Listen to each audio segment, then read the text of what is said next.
Alrighty, let's get wet, ladies and gentlemen. Let's get sexy. Alright. What's up, everybody? Peter Gilmore here for video number 2. Video number 2 on this Saturday night, June the 12th, 2021. Thank you all for watching right here on the home of the Gilmore Chronicles, TGC Reborn. This is episode number 197 of the Gilmore Chronicles. We're inching closer to that monumental video, episode 200. We will see what happens with that. But thank you all for watching. Make sure you like the video. Hit that subscribe button down below. Subscribe to all my other channels, which are down below in the description box. And from me on Facebook, follow me on Twitter and Instagram. And share this video all over the internet. And don't forget to tap that bell and turn on all my notifications so you never, ever, ever miss a fucking upload. And that's pretty much all I gotta say about that. So do it. All right, ladies and gentlemen, on this Saturday night, June the 12th, 2021, like I said, stream number 2 on the night, right here on the TGC Reborn channel, home of the Gilmore Chronicles. Check out my SmackDown review in the description box below on the Killer Demon 669 channel. And that's where it is. So check it out. Give it a thumbs up. Share it with your friends. And all that good shit. And that's basically all I got to say about that. All right, ladies and gentlemen. Like I said, on episode 197 of the Gilmore Chronicles, getting closer to 200. Like I said, hopefully we'll get there. But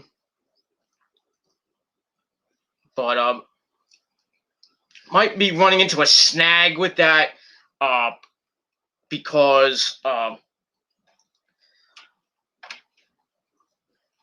my internet bill is going to be going up come July 21st.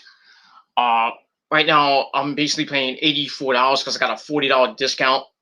I got a 2-year deal. Well, basically, we'll be paying $123 a month for internet. Yes, Optimum internet, which fucking sucks. $90 for fucking internet. Outrageous. Plus speed, which is $20. So I'm paying $112 for that. Plus the modem fee, and router fee, which is $10. Plus network fee of $350. So basically $123. But thankfully, 2 years ago, I got a deal where I got $40 off my bill. So now I've been paying basically $84 and change every month. And I got one more month to go. I just paid this month's bill cycle. And next month, July, it's going to be the same price. But come July 21st, it's going to go back up to... I'm going to downgrade my speed to 200 megabytes, and give me basically it's $10 off. So that's that. I'm still going to be paying basically $89.99 for fucking internet, which is fucking crazy. Plus the modem, which is $10, and the fees and everything. So basically, I'm going to be paying about $114 and change just for internet. It's fucking crazy. Now I have my own router, but the thing is, if I get rid of the modem and router, I have to pay a termination fee, which is like $100. So I'm fucked. I'm fucked either way. I downgrade, my bill goes up $30, which is ridiculous. And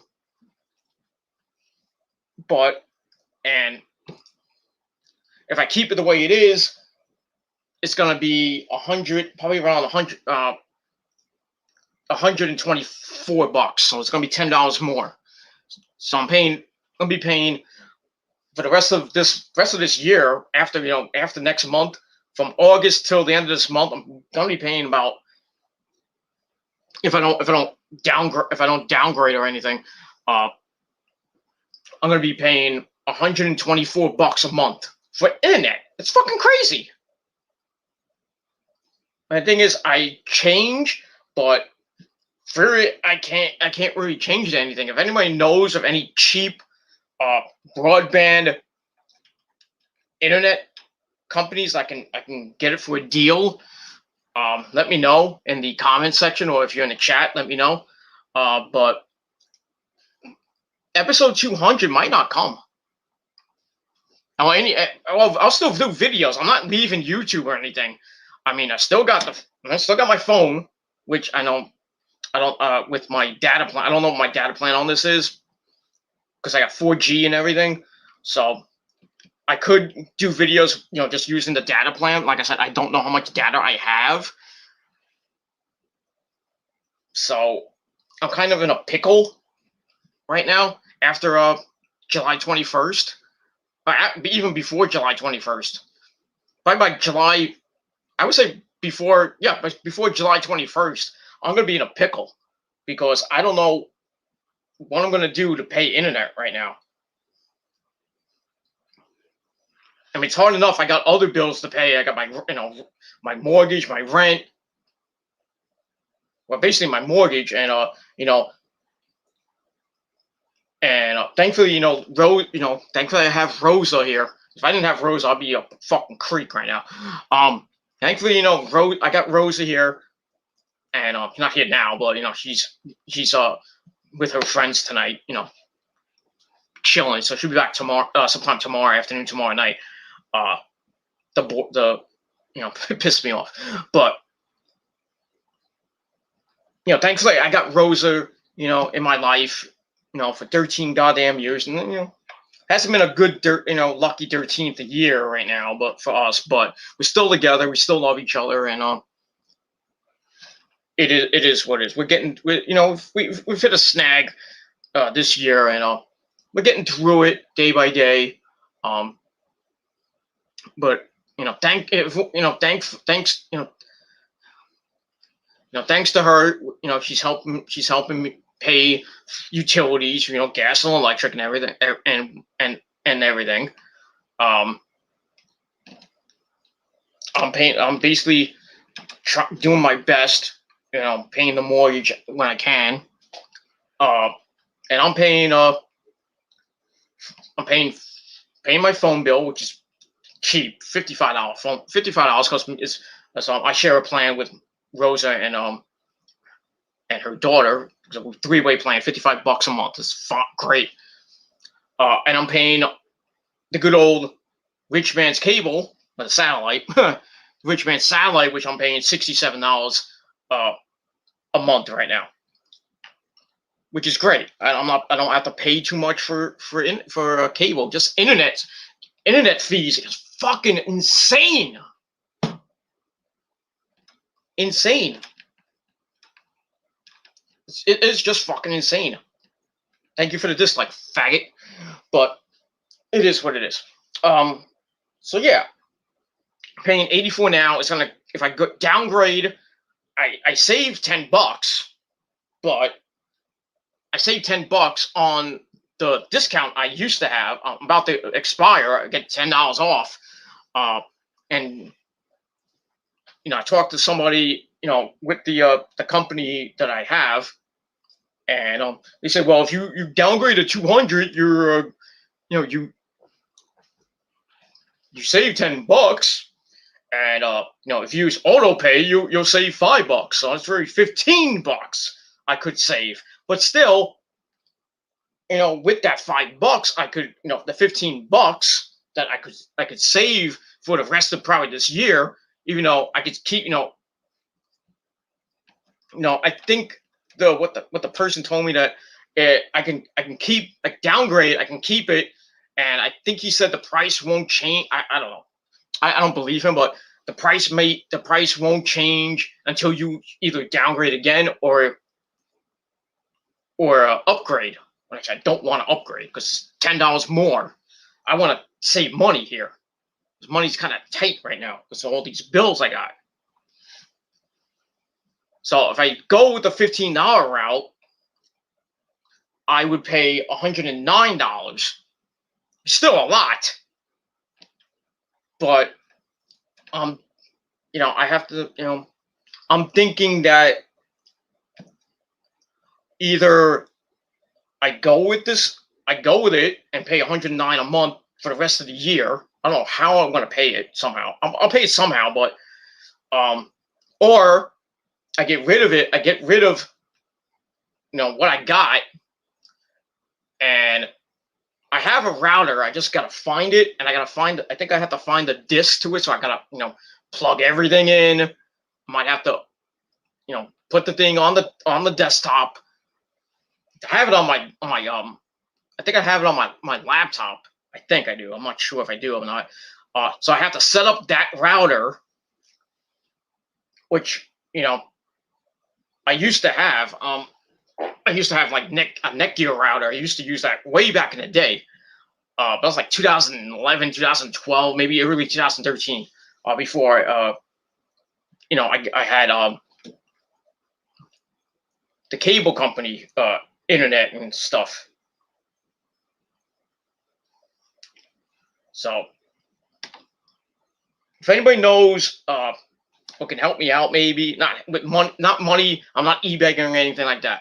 If anybody knows of cheap ways to get internet besides a router, let me know in the comment section or hit me up via social media,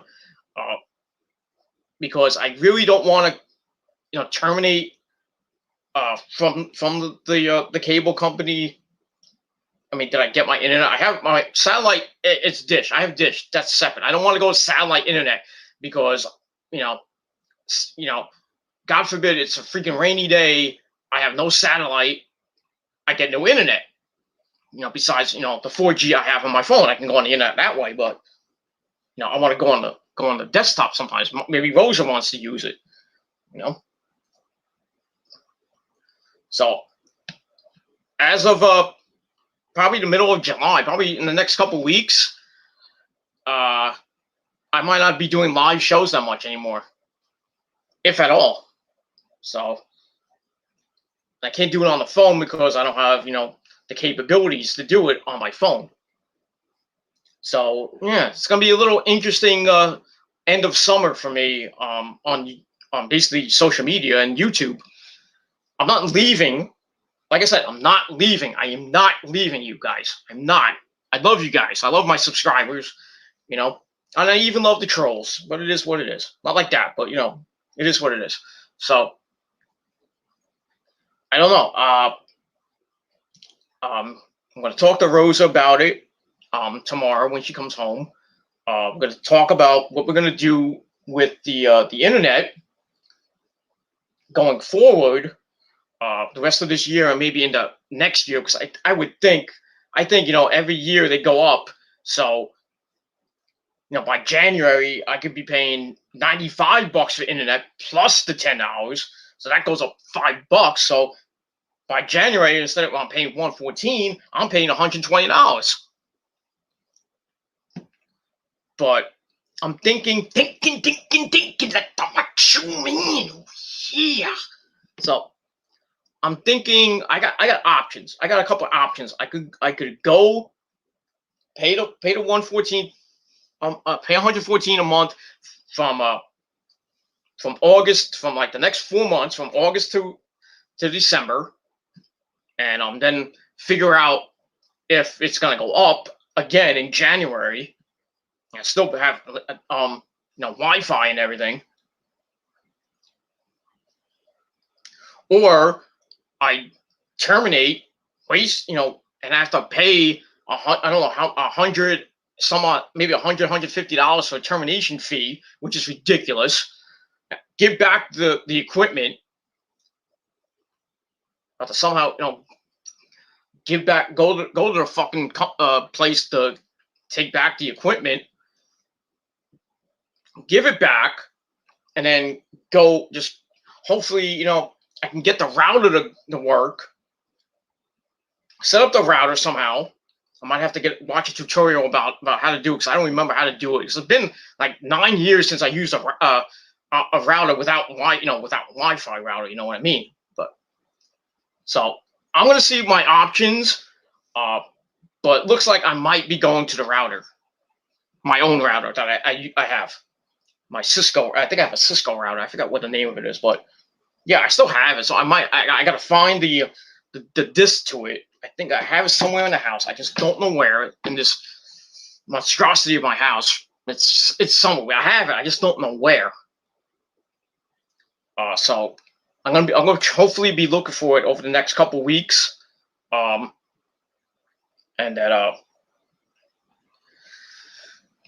figure out how I'm gonna hook the router up to the desktop, and I might have to hook it up to the TV. Because me and Rosa watch Netflix a lot, and Hulu and Amazon, among other things. We don't have, and Disney Plus. So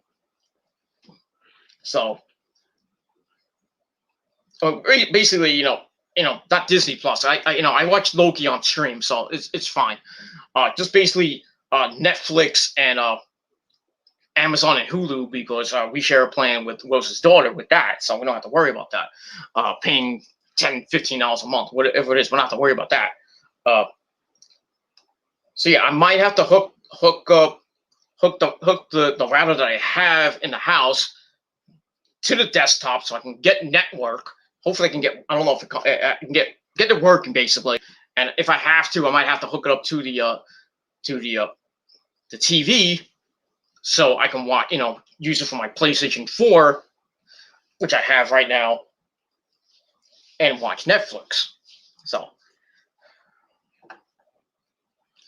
so stay tuned. I got at least 2 more episodes coming up. Not 198, which is next week, with my Hell in a Cell predictions. Then 199 will be Money in the Bank, and I'm hoping to get 200. I'm hoping to get 200, either with the cable company, with the internet company that I have now, paying 114 up till maybe December, and then figure out what's going to happen after that. Or I go with my router, with the router that I used to have, hook that up somehow, hopefully get everything running. Everything's running smoothly, and I don't have to worry about paying internet. So that bill goes bye-bye come August. But we'll see. We will see. We will see what happens. And hopefully, like I said, if you guys have any other ways to save money on internet, just let me know in the comment section. Or if you're somehow floating around YouTube, happen to pop on my video, let me know easy ways to or some ways to save some money on the internet besides just a regular router. But we'll see what it is. I might my cousin knows. I think my cousin knows how to hook up the router to to get internet from the regular router, not the cable modem router and shit like that. So I might ask my cousin to come down and help me out. So it is what. But I'm not gonna leave you guys hanging. I'm not like some other guy we know. You know who he is, the man with a little cock. I'm not gonna desert you. I'm not gonna leave you for like I did back in 2017 when I was gone for 6 months, which I hated. But I had to take a break because with all the depression and anxiety that I had, that was going on during that tumultuous time in 2017. A lot of trolls like, oh, you got scared off the internet. No, I didn't. I was not scared off the internet. I just, couldn't take, I just couldn't take it anymore. I just needed a break from YouTube, because I've been on YouTube, from that time. I was on for almost 8 years. I was gonna do an 8-year video. I was gonna do a whole bunch of videos, and my anxiety, my depression just went out of control, and I had to take a break. I didn't want to, but I had to. And I wanted to come back in September of 2017, and Rose is like, just take off the rest of the year, because you come back, the same thing's gonna happen. So I decided to take the rest of the year off. But I was still commenting on YouTube videos, so I wasn't really totally off. Just video wise, I was off. So it is what it is. But like I said, not gonna leave you guys hanging just because I might have to change routers and change my internet companies and shit like that. But it is what it is. Anyway, but we'll talk about that in the next coming weeks. All right, on episode 197, let's talk about, as always on this channel, predictions. Sometimes I'll do some live streams because I have a lot of time on this channel on StreamYard. So sometimes I'll do some live streams. I just want to try to get more content up instead of just doing prediction videos. I don't want this channel to be just about prediction videos. And sometimes I'll do movie reviews, or sometimes I'll do concert reviews, which I want to keep on the Metal God channel, which I'm going to start doing more videos on that soon too, when I have enough time on StreamYard if I go live. But I'm going to put some more content on here. Like I said, just random open forum streams. Talk about wrestling, talking about politics, whatever. Same thing for the Killer Demons channel. I don't want that to be just Raw and SmackDown reviews. I like the last couple of videos, I put random streams. I mean, last night I did a random stream just talking about wrestling news, and I liked it. Had a pretty good chat, and it was fun. It's fun doing it, but so I'm gonna try to put more content on the Killer Demons channel. I'm gonna try to put more content on this channel when I can. Like I said, with the internet situation, come middle to end of July and into August, it's gonna be really, really iffy. So, but like I said, live shows may not happen, depending what I do with my internet company, the router that I have. I might change everything, but we'll see. We shall see, and that's pretty much it. Because my internet bill is going to be going up to like 100. Like I said, if I downgrade, it's going to go up from $84 to $114, which is insane. But it is what it is. All right. Let's get into some wrestling news. Well, not wrestling news, but like I said, predictions on this channel. So, as the title below says, on episode 197 of the Gilmore Chronicles, I'm here to give you my NXT Takeover in your house 2 predictions. In your house 2 comes your way tomorrow night from the Capitol Wrestling Center in St. Petersburg, Florida. The second year in a row, second year of In Your House. A staple back in the early New Generation era into a little bit of the Attitude Era. Has some pretty decent shows. But they brought it back under the NXT banner. Last year was a great show. They brought back the set, which is awesome. Todd Pettengill came back. We didn't think we ever see that guy again. But he came back as the host. He's doing it this year as well. We even had Doc Hendricks. Remember, who Doc Hendricks is back in the early mid '90s until some of the Attitude Era. Michael P.S. Hayes, if you don't know who the fuck he is. So he was like hyping up the card on NXT this past week. I don't know if he's gonna be on the show. I really don't care. But yeah, Todd Pettengill is going to be the host once again. I would think that they're going to have the set. I mean, they had the graphic. If you watch NXT, they had the graphic by the ring. So I would hope that we'll get to see the set once again. Maybe we'll get somebody jump off the set like Io Shirai did last year. When they had that NXT title match where Charlotte defended against Rhea Ripley and Io, and then Io won the belt and held it for like 300 some odd days. And among other great matches on that show.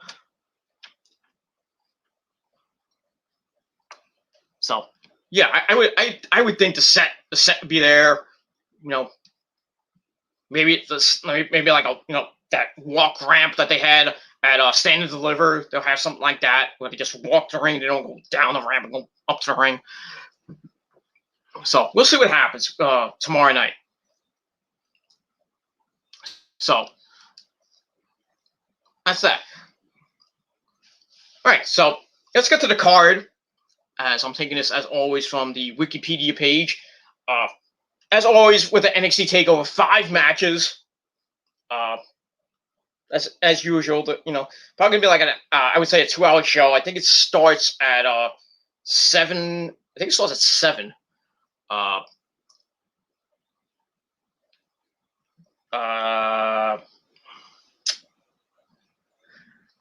don't know.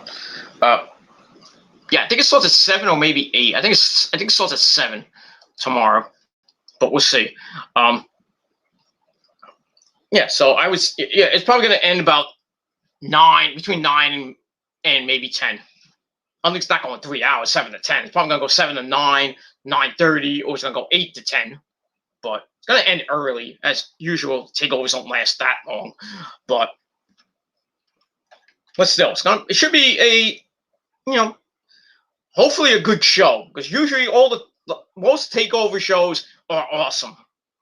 I think there's only been maybe 1 or 2 takeovers there were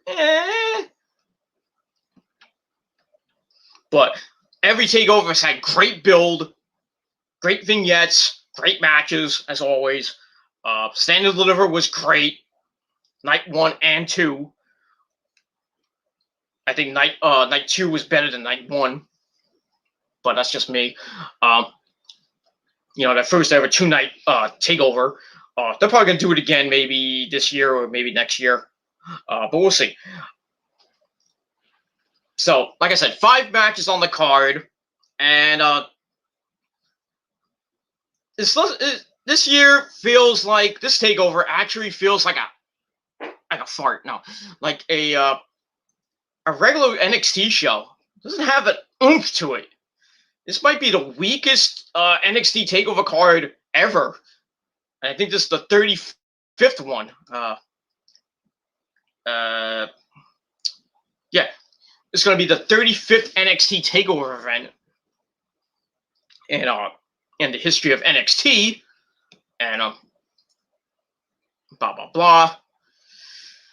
And yeah, and like I said, the build hasn't been that great for some of the matches. Some of the matches were just made like on the go home show, so very not much build. But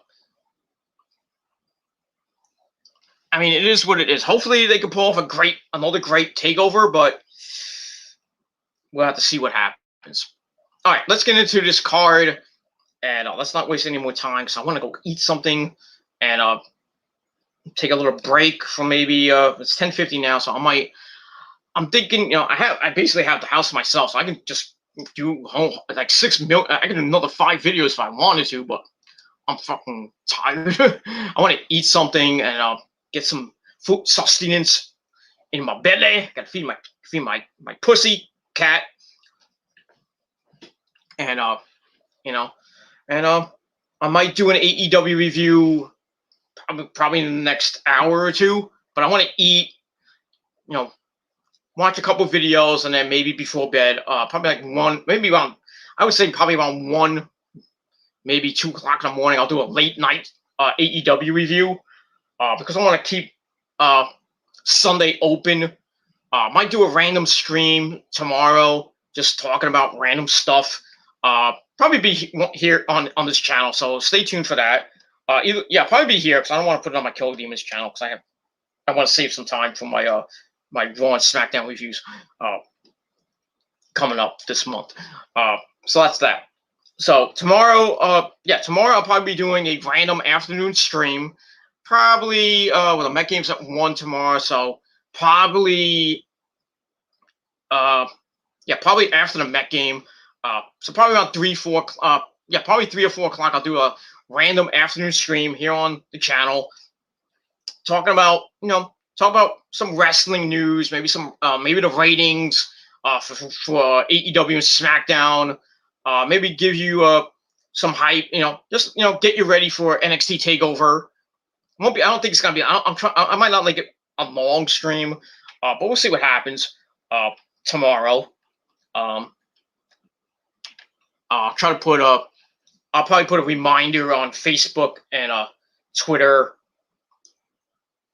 and I'll put the YouTube stream in so you guys can come in and watch and come in the chat if you will.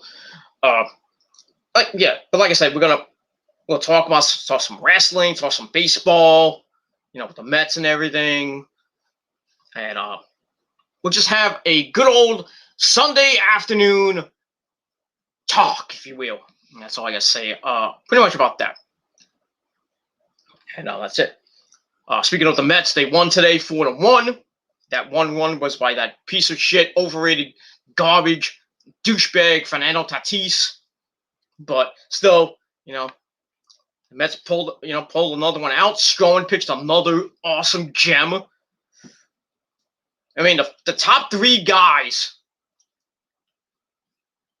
for the Mets: DeGrom, Strowman, Taijuan Walker, just obliterating everybody.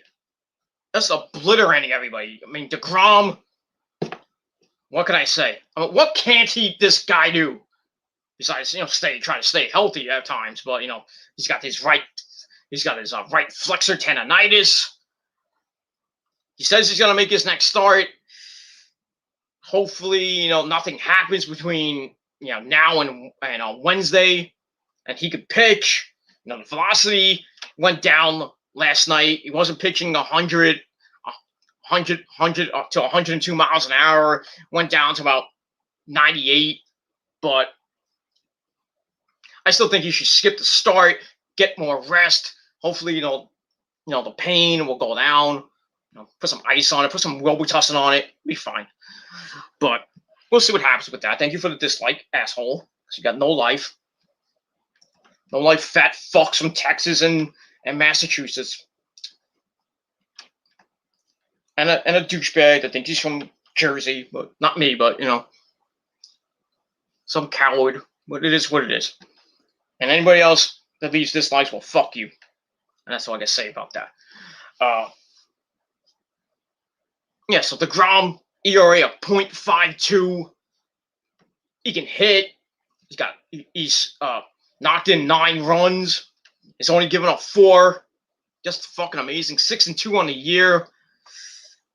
Hopefully, a lot of people saying, should he go to the All-Star game? What do you think? Should he go to the All-Star game? If he stays healthy from now until July the 13th, yes.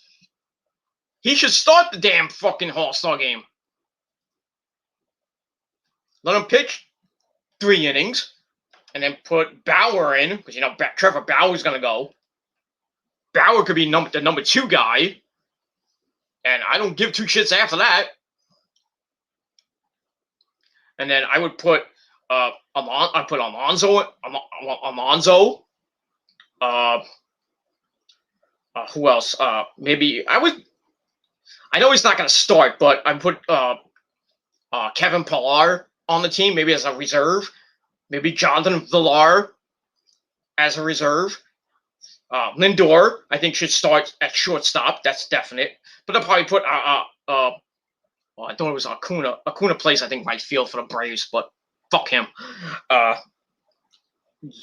I would think the Mets might have, I would say, 3 or maybe 4 guys going to the All-Star game. DeGrom, Alonso, Lindor, and maybe Edwin Diaz as the closer, or just to mop up. But we'll see. We'll see what happens with that. But yeah, but those 3 guys, the first 3 guys are just fucking awesome. And then after that, you got David Peterson, who's garbage, just utter garbage. He's like Steven Matz 2.0. Fuck him. Send him to the bullpen or send him back down to the minors. Get somebody else. The trade deadline's coming. Oh, why don't you get another pitcher? I know they got some guy named, I think his name was Nick Trapiano from the Giants. Put him in. I don't care. But And then you got Lucchese, who's starting to pick it up. Pitched last 3 games, he's been just awesome. He found himself. Could be a dominant 4 or number 5 starter.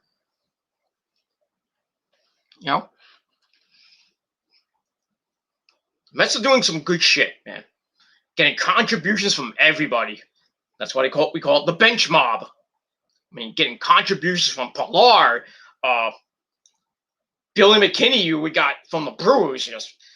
Fucking Conforto, when he comes back.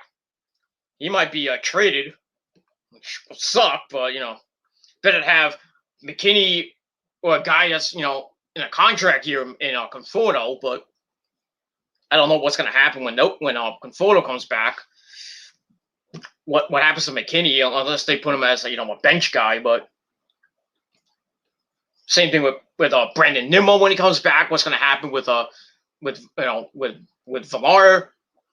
Well, Villar's probably going to play third. He's definitely playing third. I don't know when JD Davis is coming back.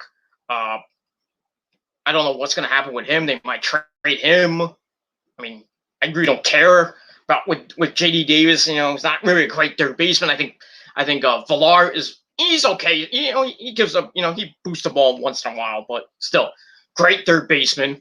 They got Brett Beatty in the minors playing for the Brooklyn Cyclones. He's just amazing. So he's the third baseman of the future. So we'll see if he comes on. He'll probably be on the roster. Probably playing for the Mets maybe next year or the year after that. And McNeil is starting a rehab assignment this weekend, so he's on his way back. Probably by next weekend, I would think. So second base might be tricky. You got McNeil, you got Luis Guillaume, who came back today. Made a nice play because he's the wizard. Not that wizard, but you know what I mean. Guillaume might be on the bench. Jose Peraza probably be on the bench. Could play third base too, or they might send him to the minors, or maybe use him as in a trade for somebody. So yeah, McNeil's gonna come back and play second base, probably by next weekend. Bring his back into the lineup. We'll see. Nimmo, I don't know when he's coming back. Davis, don't know when he's coming back. What's gonna happen? Conforto's coming back, I think probably in 2 weeks. So by July, I always say by July he's coming back. Other than that, they got other guys on the injured list. Vargas, I think they'll probably put him in the minors. Maury Jr. probably put him in the minors or and on the bench. And as far as the pitching goes, the top 3 is just locked right now. Stroman, DeGrom, Walker, don't touch. Number 4, number 5, you got to worry about. But everybody's asking about Noah Syndergaard. When's he coming back? Well, he ain't coming back till September, if at all, this year. And I think his time with the Mets just might be over. I think it's time to just, I love Syndergaard. I mean, Thor, we call him Thor. And I think his best days were 2014 and to 2016. After that, it's injury after injury after injury. Just Tommy just had Tommy John surgery.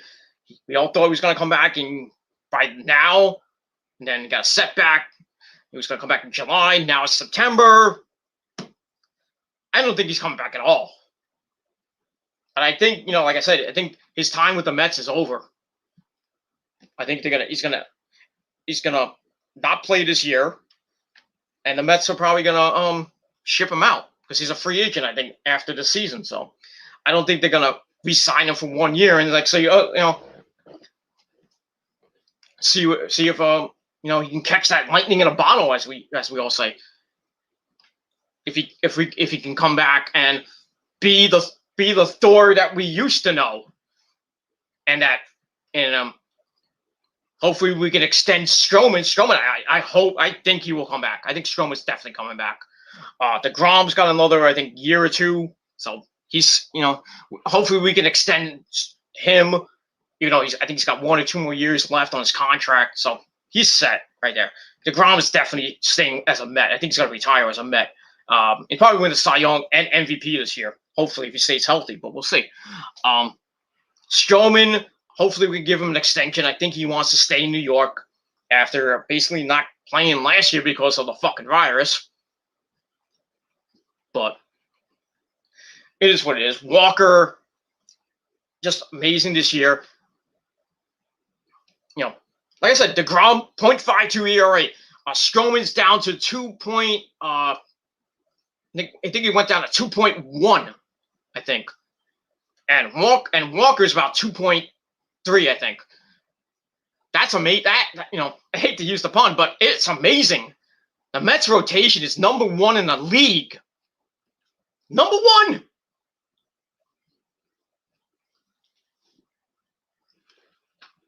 Take that, Yankees.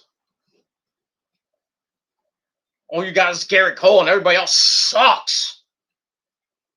Garrett Cole and his cheating little ways with that, the spider attack. And everybody's like, oh, the Grom cheats too. No, he hasn't. I don't see the Grom cheating. I don't see Strowman cheating or even Walker cheating. I think it's Garrett Cole and Trevor Bauer that are the only, and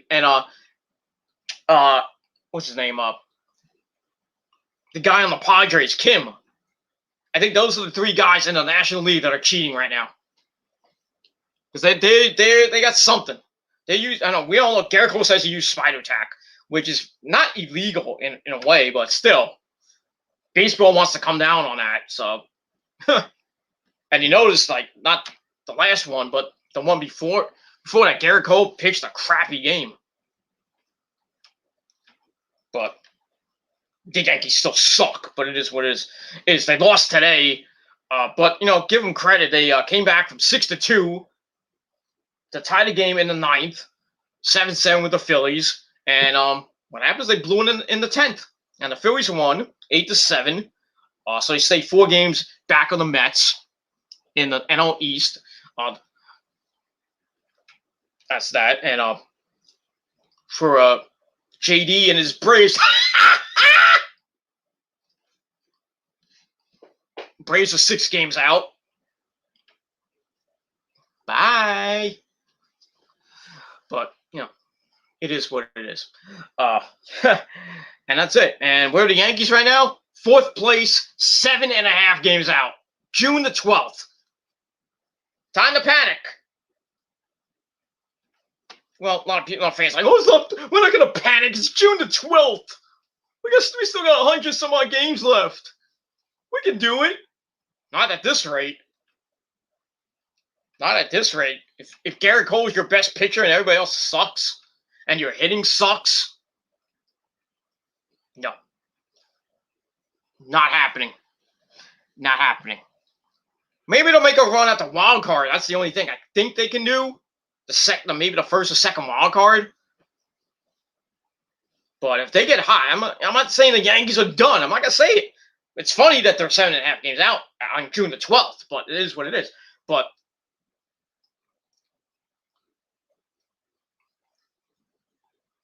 right now, doesn't look good for the Yankees at the moment. But they can still make a run for the wild card.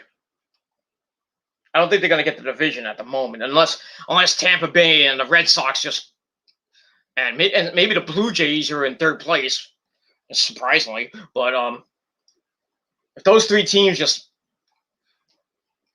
hit rock bottom and the Yankees get hot, which they could, the trade deadline's coming, so Brian Cashman can open his wallet and maybe get a Max Scherzer. God forbid that happens. Cole and Scherzer, 1-2. That's dangerous. That's just that gives me chills. A lot of Met fans saying, "Oh, we should get Max Scherzer." No, we do not need him. I don't want to bum. I mean, he's a great pitcher. Let's put it that way. No hitter and everything. Blah blah blah. Great pitcher. Like him and DeGrom, like basically 1-2 in the National League. 1-2, or basically right now. And Cole's number 3, and maybe Bow will be number 4. But it is what it is. But yeah, I mean, I wouldn't put it past the GM of the Mets, the interim GM. I think what's his name? Zach Wilson, I think his name is. I wouldn't put it past the Mets to maybe get Scherzer, but they have to trade an arm and a leg or 2 or 3 to get him.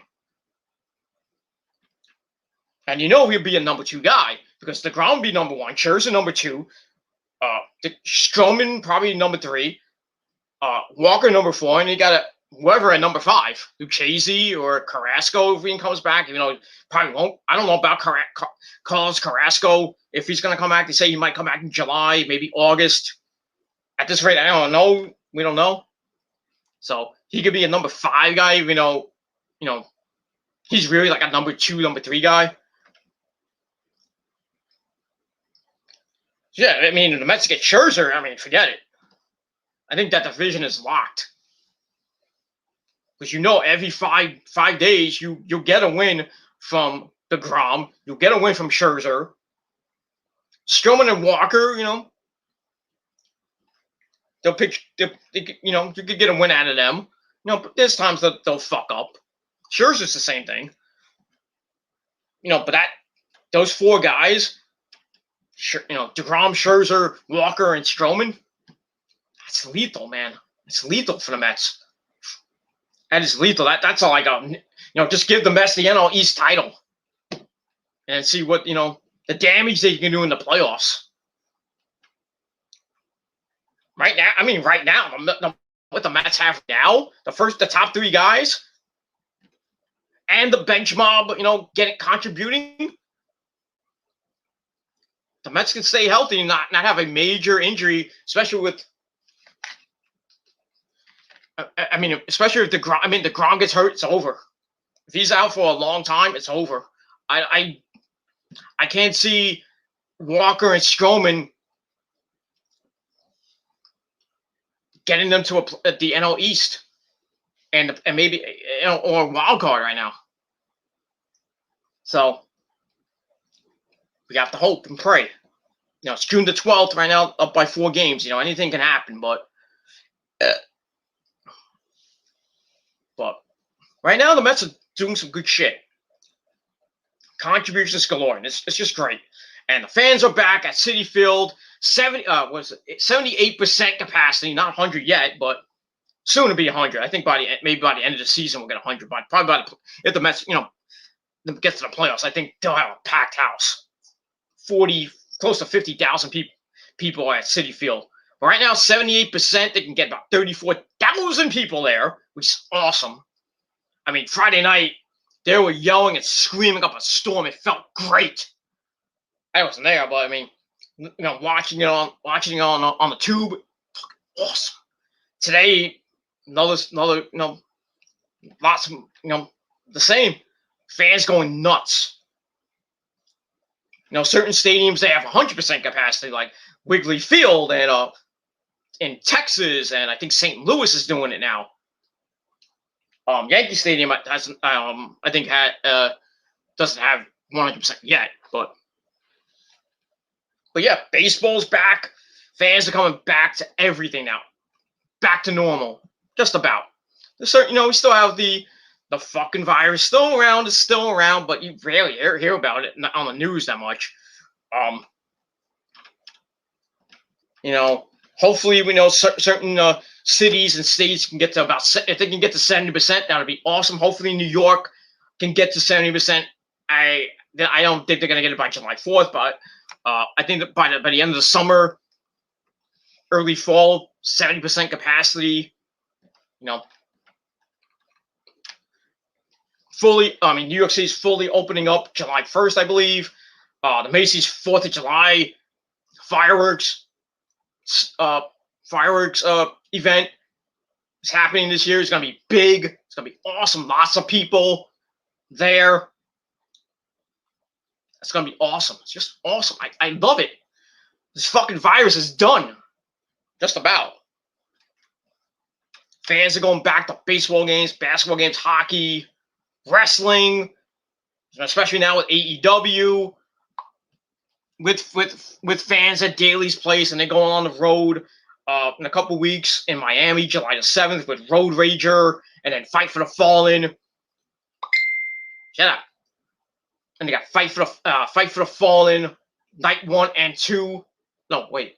No, it's gonna be Fighter Fest, July 14th and July 21st, and then Fight for the Fallen on July the 28th on the road, and then they start the month of August on the road as they lead up to All Out 3, September the 5th in Chicago. Then they go to St. Louis for the last pay-per-view of the year in November, Full Gear 3.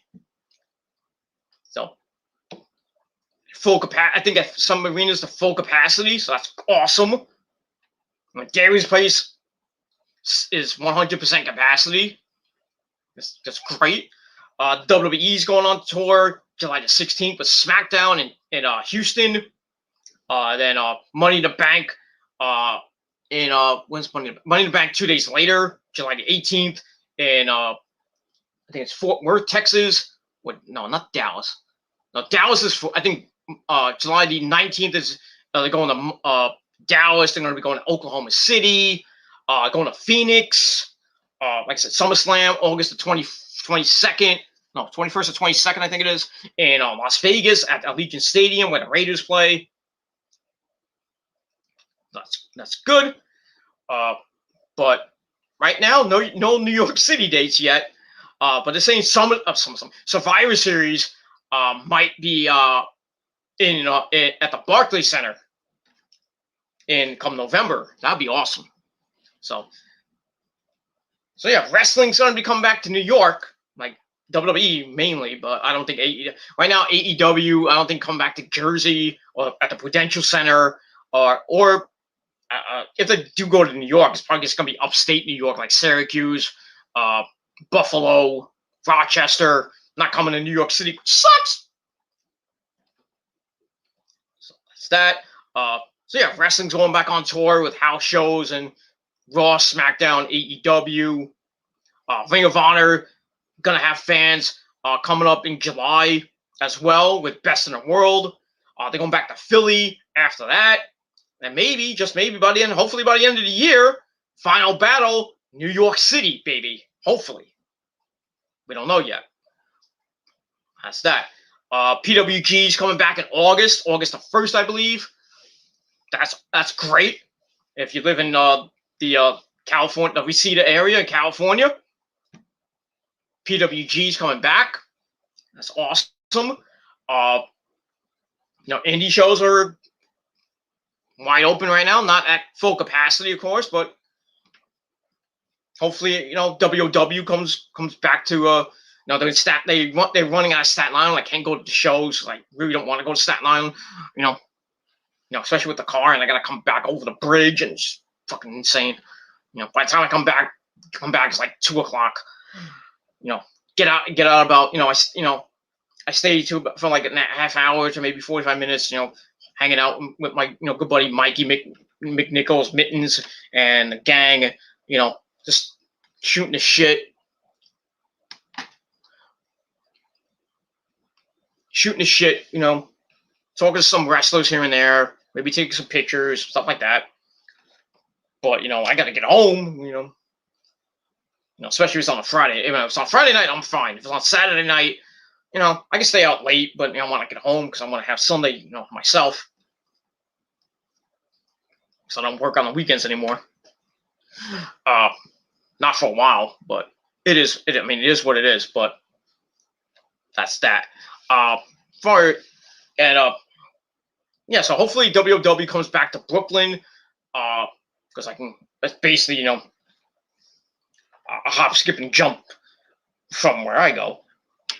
Takes me like an hour to get. An hour. It's about an hour, maybe a little hour and 15 minutes to get down to Brooklyn. Go to where they do their shows in Brooklyn and then come back. I'm back by 1 o'clock, but 1:30 if I stay out late. But it is what it is. So hopefully, WW will be doing some Brooklyn shows. Hopefully, I can go.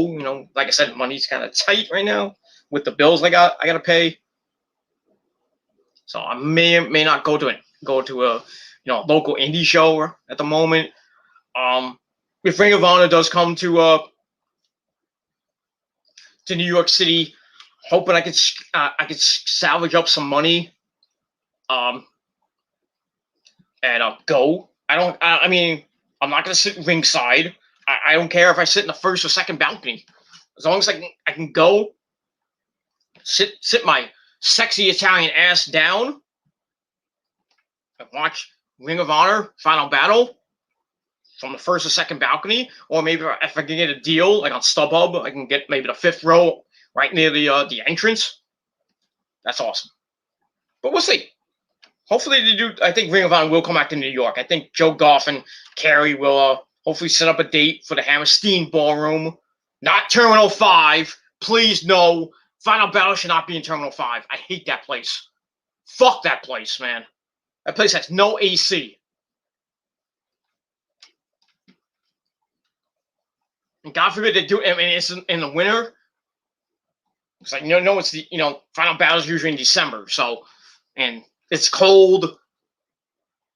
God forbid it's like really cold, like it's 20 degrees outside, and you go into Final Battle. You're staying outside in the fucking freezing cold, trying to get into to Terminal 5. You go in, and it's fucking hot. I mean, it's hot. You're not you're nice and toasty, like, oh, I got out of the cold. It's fucking hot. And next thing you know, you're fainting on the floor. And next thing you know, you're in the hospital. Because you fainted from dehydration because there's no AC in that place, especially during the summer. So please don't be in Terminal 5. Final Battle, all Ring of Honor shows should just stay at the Hammerstein Ballroom. I know it's pricey now, but but big shows like that, like Final Battle or Best in the World, or maybe even the anniversary show, or Manhattan. Well, usually Manhattan Mayhem should be in the Hammerstein Ballroom. Nowhere else in New York City, unless they can get Madison Square Garden. But that's a pipe dream. But it is what it is. So hopefully, I can go. I'm hoping I can go to Ring of Honor Final Battle this at the end of the year. Maybe if WW comes to Brooklyn, I can go to a show. Maybe I can go to a local indie show here in Jersey, like H2O or maybe GCW, because I run out in Atlantic City at the Showboat Hotel and Casino. I can go there. Maybe I can go there with my good buddy Mikey. Maybe get a ride or just go by my damn self. In the car, just ride down, take a couple hour drive down to Atlantic City. Just book myself a hotel at the Showboat. Book myself a room at the Showboat. Watch GCW. Hang out with Mikey and friends. Maybe go to a bar after or whatever. Maybe like I said, maybe probably try to go to GCW, maybe ICW if they go to if they come to Jersey again. H2O, which is basically in Jersey. CCW is rumors that they may be coming back. We don't know yet. But yeah, hopefully I can go to some wrestling shows this year. Concert wise, it's gonna be tough. I mean, Avatar is coming to Irving Plaza in October.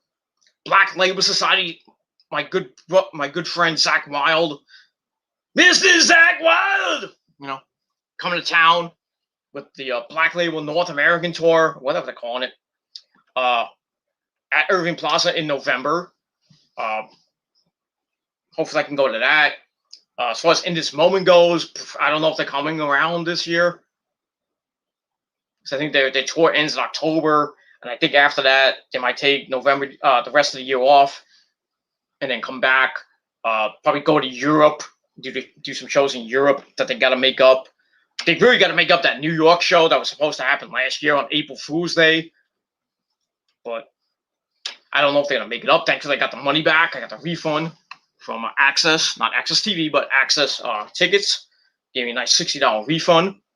So hopefully they finish they make those dates up, and fireworks are going off outside my window. Is Kiss still playing? There was fireworks going off a couple of hours ago, and I was like, well, I thought it was just a regular thing, because people just like fireworks in January of all days. It doesn't end.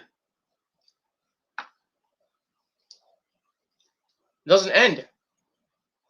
They start off like really early, maybe February or March sometimes. Just goes throughout the rest of the year. July 4th, and then after July 4th, they keep going.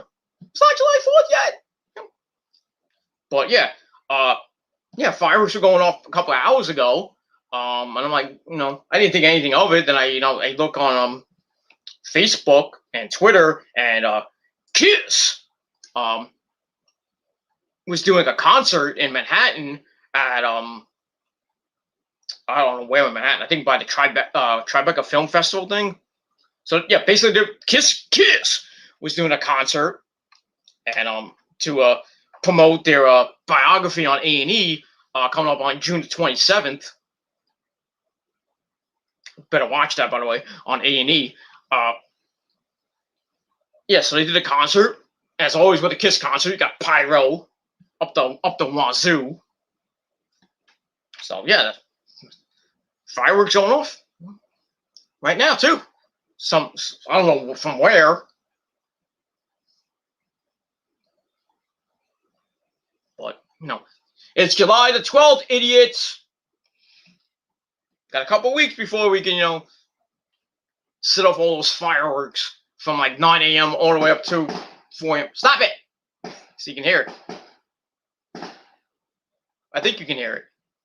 If you can't hear it, I'm sorry. Well, it's too bad. I can't even see where it's coming from either from my window. It's really dark outside. I don't have my light on, but probably like a couple of blocks over somewhere. What is? But that's that. So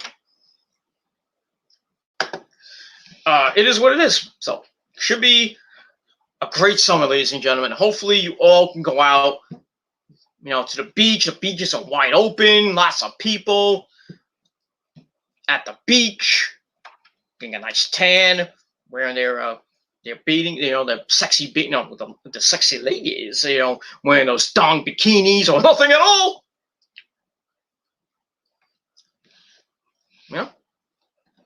Going to Coney Island, going to amusement parks. Just a good old time. A good old time. Hopefully all you are vaccinated. Whether it be one, the one shot, or you got 2 shots, or you're getting 2 shots, you only got 1 shot, and you gotta wait for the second shot. I got mine way back in April, right around right before Easter. I got my shot. Me and Rosie got the Johnson & Johnson shot. So we're fully vaccinated. My parents are vaccinated. My sister's vaccinated. My relatives and cousins are all vaccinated. We're good.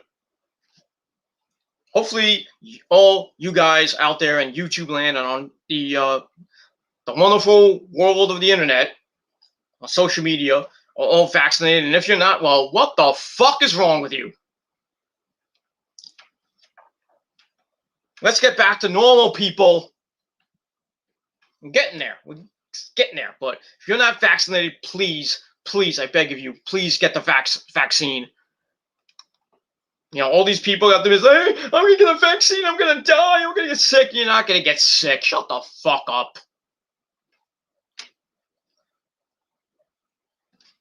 Just get it and shut the fuck up. Please. It's fucking annoying. Having to hear people like Sam Darnold, formerly of the Jets, like, I'm not getting the vaccine. Fuck you, Sam Darnold. I'm going to get sick if I get the vaccine. Yeah, that's why you got mono last year, right? You fucking idiot.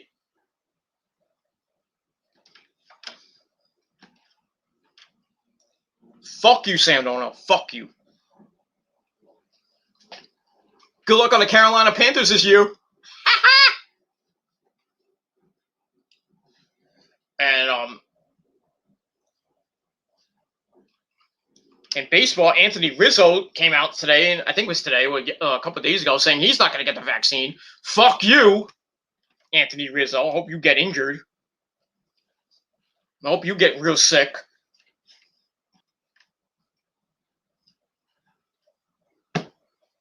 But still, get the fucking vaccine. Damn, these fireworks are going off. Welcome to WrestleMania 39! I can't stop it. I could, but I'm not going outside. Stop it! Someone must be having a party. It was 11:28 at night. Fucking fireworks are going off. And they'll probably be going for another couple of hours at this rate. I won't be going to sleep. I'll be hearing fucking fireworks going out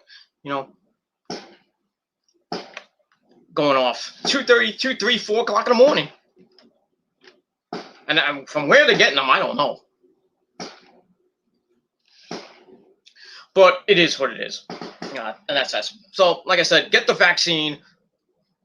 And let's get back to normal, people. That's it. And that's it. That's all I guess I gotta say about the vaccine. Fuck the vaccine. I mean, not fuck the vaccine. Fuck the virus. Don't fuck the vaccine. I mean, get it. That's all I gotta say about that. All right.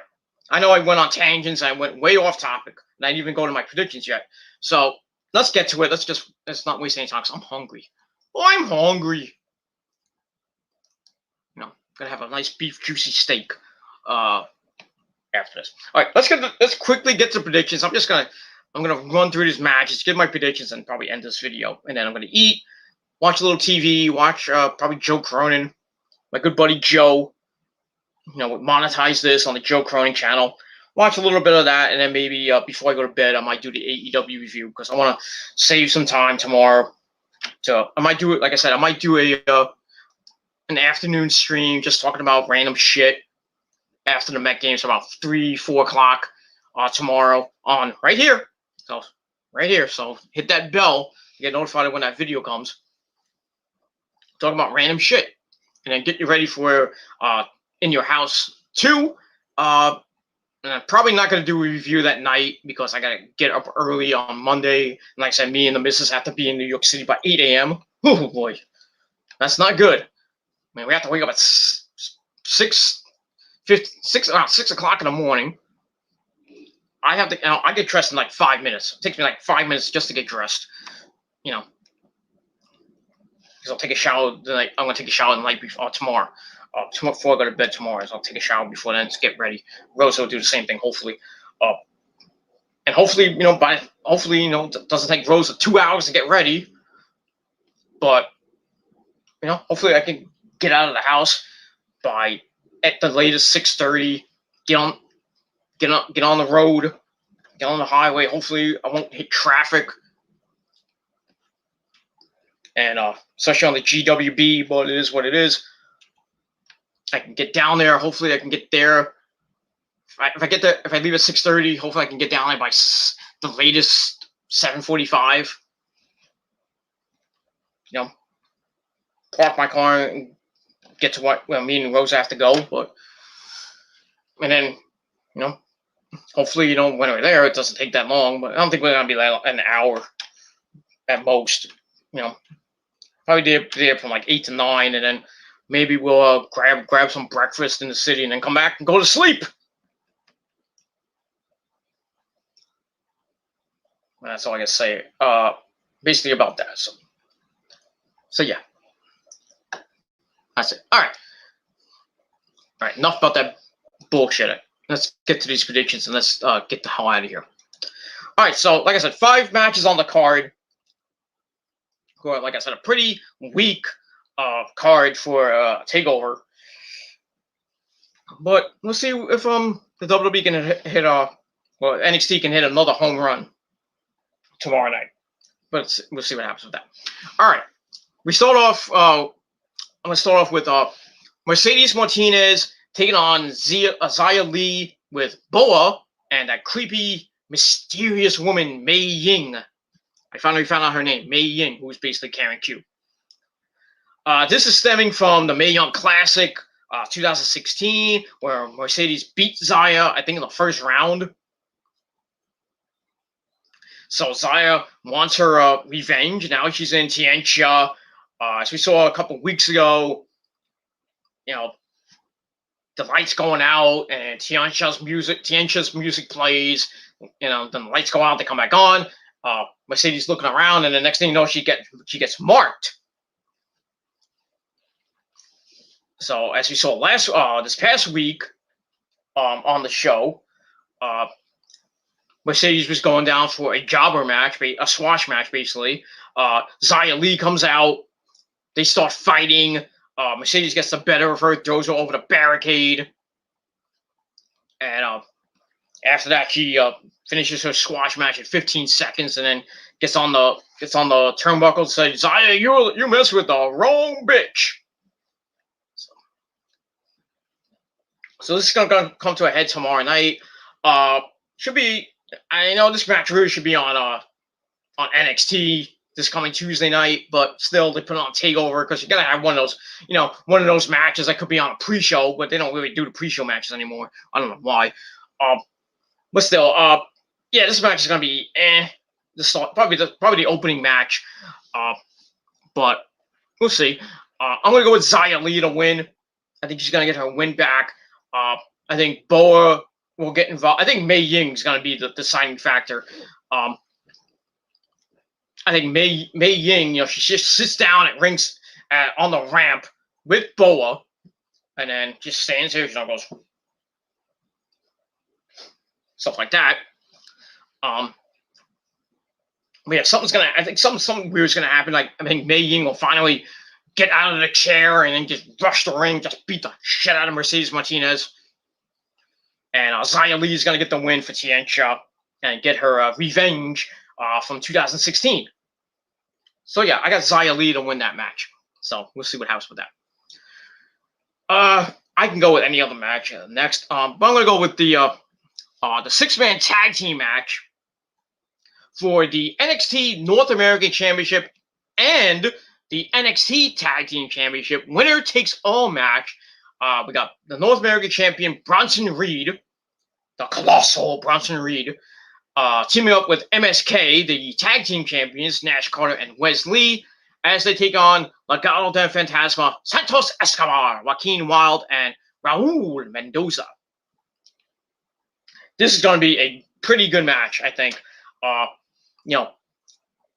MSK and Joaquin Wilde and Mendoza going at it for the last last month or so. MSK winning the Dusty Classic, and then winning that gauntlet. I think it was gauntlet match. I think it was. Oh, I forgot what it was. They won the NXT Tag Team titles, and they've held them ever since.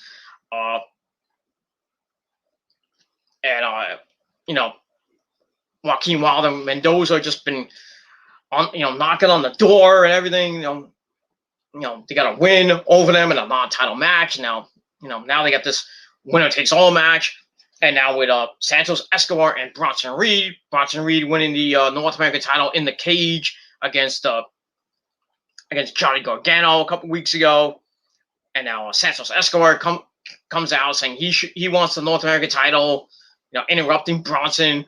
And then as you saw, not this past week, last week, when it was MSK and Legado for the belts, for the tag belts, Santos Escobar tried to help out, even though MSK, Joaquin Wilde and Mendoza had the match won when they hit their finisher, but MSK kicked out of it, and Santos Escobar tried to help. But then Bronson Reed comes out of nowhere and basically squashed Santos Escobar, on the outside, on the barricade, and the plexiglass. And like as we saw this past Tuesday, Bronson Reed comes out, shows the footage, really humiliating basically Legalith and Phantasma, and then Santos Escobar challenging him to a fight. Bronson Reed's like going to the ring. He's ready to fight, and then MSK comes out right after that. And I thought we were gonna get the 6-man tag match that I thought was gonna be on NXT TV, but they saved it for Takeover. And Santos Escobar comes out and says that why don't you put all the belts on the line, winner takes all, and then Bronson and MSK is like, okay, we'll do it. So this is gonna be a great match. Not gonna steal the show, I think, but should be pretty good. I'm gonna go with Bronson Reed and MSK to win. I think Bronson is gonna get into a feud with Isaiah Swerve Scott next. I think that's gonna be his next challenger. I think Isaiah Swerve Scott's gonna win the North American title pretty soon with Hit Row. There. Speaking of Hit Row, Top Dollar AJ Francis and Ashanti the Adonis probably gonna be I think gonna be next in line for the tag team belts, and I think they're gonna win the tag team belts. And I think Hit Row I'm gonna have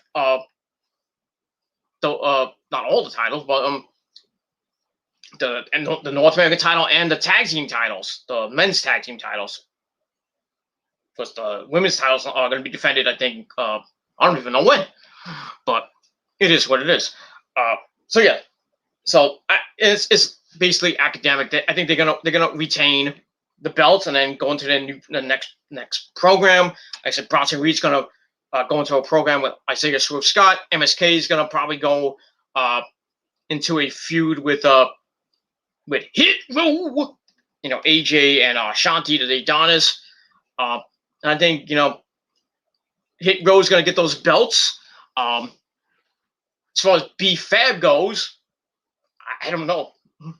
She's just going to be there looking pretty. That's it. And if you don't know, now you know. I love Hit Row. Hit Row's awesome. The theme music's pretty good, too. Really getting invested in Hit Row. Especially Swerve, we all know him as Killshot. In Nuke Underground, and if you followed his work in CCW when he was the Wired champion, and that's that. So yeah, that's what's going to happen after that. So like I said, the winner takes all match. Bronson Reed and MSK will retain, and that's that. All right, then we go to the NXT Women's Championship. We got Raquel Gonzalez defending against Ember Moon. Dakota Kai will be at ringside with Raquel Gonzalez. And I don't know if she will be there, but Shotzi Blackheart will be in the corner for Ember. Now, this is, I believe, Raquel's second defense, I believe. Yeah, I think this is her second defense of the belt since winning it from EO at Stand and Deliver.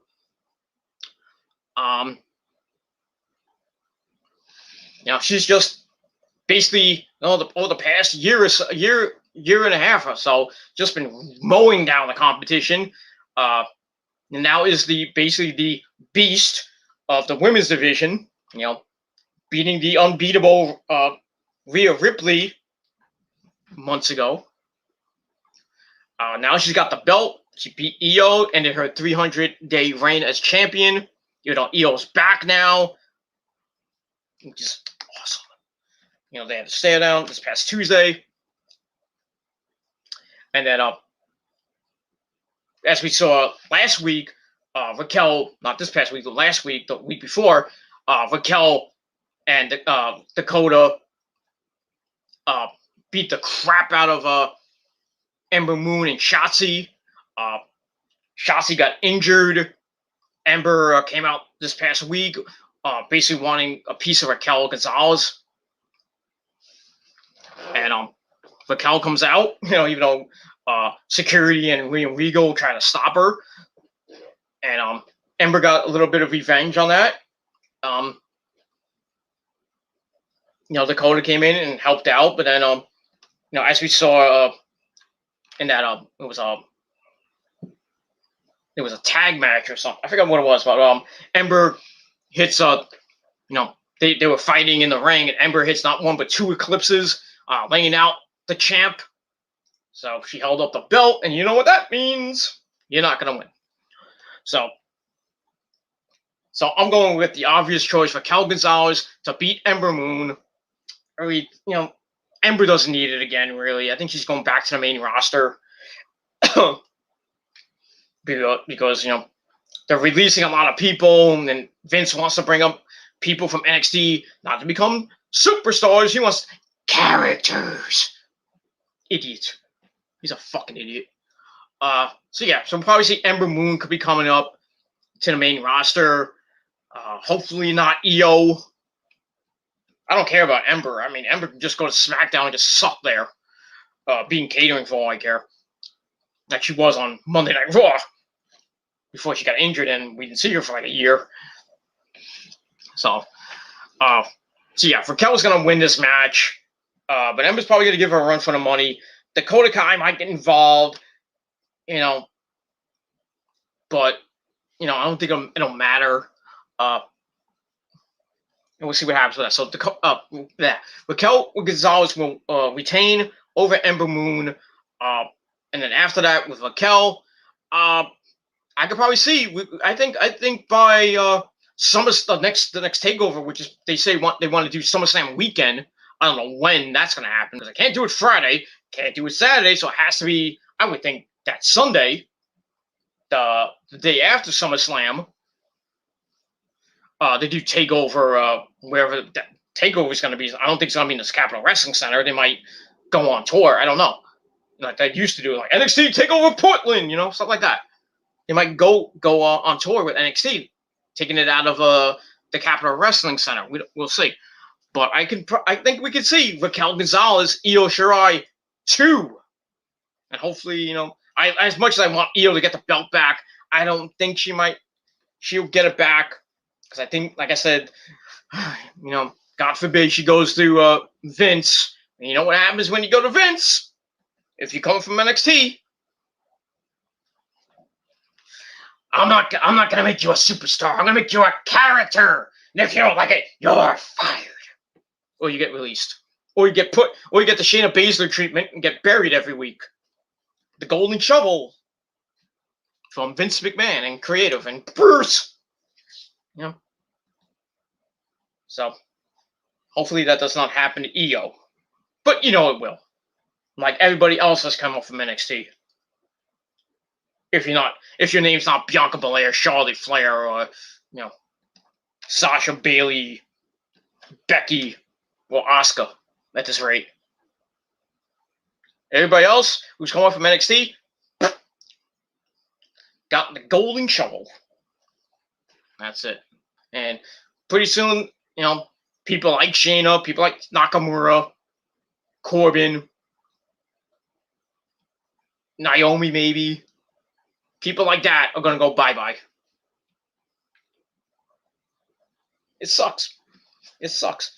I mean, you got 10 people on Raw, 11 making it with that bitch Eva Marie, and on SmackDown you got 7 people. And Sasha's not there. He's coming back on SmackDown on July 16th. You don't got Becky there. Becky and Lacey Evans are on maternity leave. Becky, is supposed to come back. I don't know when. Lacey is still pregnant. I don't know. I think she's 4 months pregnant, maybe 5 months pregnant. I think. I don't know exactly, but we're not gonna see Lacey Evans back on TV for probably the rest of this year, and maybe we'll probably see her maybe. I would say the Royal Rumble as maybe a surprise entrant in the Women's Royal Rumble, but she might not come back to WrestleMania, if at all. Like I said, Becky, I don't know when she's coming back. We don't know. I mean, she's in great shape right now. She's ripped to shreds physically, And so it's just a matter of time before Becky comes back. I would think on Monday Night Raw to probably face Rhea Ripley. Or then again, it could be that, Horseface Charlotte for the, when she gets the belt for the 14th time and bores us half to death. Because it's not going to be Asuka. Because Asuka, I think Asuka's probably going to stay on Raw for a little bit, and then in the draft, she's going to SmackDown. I hope. If she stays on Raw, she's, just put her in catering and that's it. We'll never see Asuka again. Just send her to SmackDown and put her in the feuds with Sasha and Bianca and Bayley. That's it. Other than that, that's the only three, that's your SmackDown roster. Sasha, Asuka, Bayley, and Bianca. Just keep them on SmackDown. And when Lacey comes back, maybe you can put her to SmackDown. They need people. They only have, like I said, 7 people. So I don't know how the women's roster is going to be come the draft unless they bring up people from the women's roster in NXT or NXT UK. They bring over somebody like Kaylee Ray, or they bring up Io, or maybe somebody else from there. I don't know who else from the women's roster you can bring up from NXT right now besides Io, who's done everything. But I don't know. I don't know. I don't know what's gonna happen, but we'll see. And that's that. Now Samoa Joe, for the men, Samoa Joe might be coming back to NXT. Killer Cross, I'll get to him in a minute. Maybe coming up to the main roster soon, even with a new moveset, because they want to take away his the Saito suplexes he does, which is dangerous. That's what they're saying. They want to change his moveset. But you think Killer Cross gives 2 shits about that? No. And another guy that might be coming up is Adam Cole, baby. And those 2 guys come up, they're gonna get the golden shovel. But from what I heard from my good buddy Kyle O'Reilly on Instagram and Twitter, he's saying that the Undisputed Era might be having a sweet reunion. When? Where? Who knows? Who knows? I'm thinking it's probably gonna be with fans. I'm hoping it's in NXT and not the main roster. But because if they reform the Undisputed Era and on the main roster, they'll be great for a couple months, maybe a month to a year, and then after that, bye. Adam Cole will be thrown into catering. Bobby Fish definitely going to. Bobby Fish and Kyle go into obscurity and catering, and Roddy. I don't know what's going on with Roddy. If he decides to come back to NXT or comes back, basically comes back, what's going to happen with him? We don't know. I'd rather them reunite. I want them to reunite on at the August show on the SummerSlam takeover on SummerSlam weekend, doing that takeover, because it's going to be 4 years since the Undisputed Era debuted in NXT 4 years ago. In August. So that would be a great time to reunite them. But the thing is, Adam Cole's a heel, Kyle's a face, Bobby's a face, Roddy's home with his wife and kid. I don't know when he's coming back. So we might not see that reunion that I want SummerSlam weekend in front of fans. In front of fans at either at the Capitol Wrestling Center or wherever that takeover might be, but yeah, it's gonna happen. But with fans, and the fans are gonna go berserk. But like I said, it should be in NXT and not on the main roster. But we'll see. All right, so getting back to predictions. Like I said, for the women's championship, I got Raquel Gonzalez beating Ember Moon, and then going on to maybe a rematch with Io down the line. But we'll see. All right, after that, we go to the ladder match for the vacant $1 million championship, the $1 million belt. We got Eli Drake. I'm not calling him LA Knight because that's a horrible name. Eli Drake taking on Cameron Grimes to the moon. Oh, this is going to be match of the night, ladies and gentlemen. This is match of the night right there, right here. These two guys have been going at it for the last couple of weeks. Started off with Cameron, with his new gimmick, basically like a ripoff of a big money Matt Hardy with all the money and all the chicks, and the cars and all that shit. And then you bring in Ted DiBiase, comes in, he's like, "Oh, I got $1 million too, but I'm better than you." Basically humiliating Cameron week after week after week. But it's a great storyline. Funny each week. I'm invested in what's going to happen next. And then Eli Drake comes in. I think right after I think it was a couple of weeks after Stand and Deliver, he makes his debut. Does some good shit. He lost. Sadly, he lost this past week to Jake. Not like this week. Last week to Jake Atlas. Thanks to Cameron and Ted DiBiase distracting him. So they bring in LA Knight to this situation. Ted DiBiase's like looking at him, he's like, "Oh, I think he could be, he can live on with the $1 million legacy." Cameron Grimes saying the same thing. They're going back and forth. I got more money than you. I'm better looking than you. I got the chicks and I got the car. I got the mansion, stuff like that. And Ted DiBiase's in the middle, and now it's going to come to a head, like we saw this past Tuesday night. We knew they were going to fight, but DiBiase comes out, says, "I got a priceless announcement," and we've been hearing that the $1 million title was coming back to NXT, which is great. Not that we need any more titles in wrestling, but it is what it is. So he announced that it's going to be a ladder match. I was okay with a ladder match. And then, Cameron Grimes like going up the ladder. It's like, "What am I reaching for, Ted?" So Ted's like, "I'm glad you asked that question there, Cameron." So he gets the briefcase, opens it up. It's the $1 million title. And everybody's going nuts. And Eli's like, "I want that. I want that." Cameron's like, "I'm going to get that." So, yeah. So this match is going to be not AJ Styles phenomenal, but phenomenal. It's going to be epic. I think it's going to be match of the night. I like both guys. I've always been an Eli Drake fan ever since he was in TNA.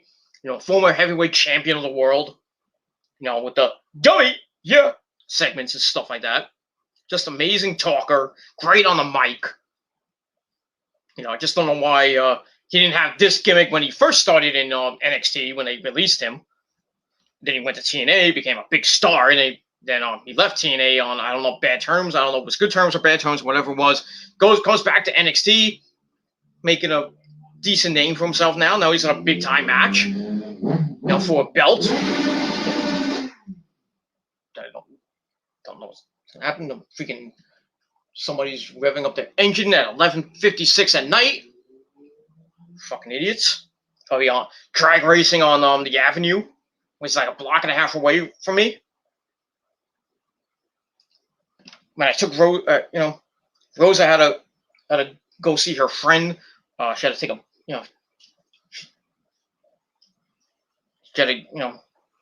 she couldn't take the car because I needed the car because I had to go out. So she had to take the bus to her friend's house, and that's why she's staying over, because she has to come back. Have to pick off from the bus stop tomorrow afternoon, whenever she's coming home. I had to take Rosa to the bus. I'm waiting for the bus, and these like 5 kids, on their big little motorbikes and the ATVs doing wheelies right in the middle of the fucking street. Cars coming behind them. It's fucking nuts, man. And my avenue is a freaking drag strip.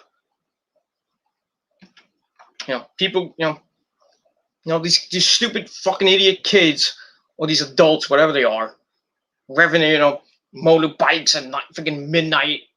Doesn't matter. My parents get the same fucking shit every night too. With fucking dumbass freaking. I don't know who it is. I don't know. It's Russian people. It's whoever it is. Nothing bad. Not being racist or anything with Russians and everything, but most of them, they rev their cars up and they speed down the block. Fucking stupid. But these kids be going down the fucking avenue with their fucking motorbikes and ATVs and shit. It's fucking nuts. Doing wheelies. I'm just waiting for them to fall, and the fucking ATV crushes them, and then a car just slams right into them. You're an idiot. That's all I gotta say about that. It'd be gruesome to see, but be like, you're an idiot. You're dead. It is what it is. So, yeah. Jersey is a freaking drag strip where I live. Right near the avenue.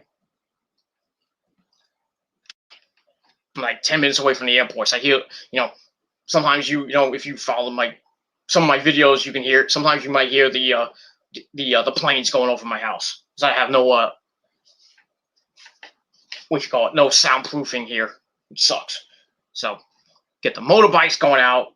If I had the window open or the planes going off, can't win. I can't win. Same thing when I was living in Brooklyn. Same thing. It is what it is. But glad I'm here. Glad I'm in Jersey and not in Brooklyn anymore. But it is what it is. Even though where I live is in Livingston. It is what it is. But at least I'm there. I'm here, and I miss Brooklyn a lot. I go there once in a while, but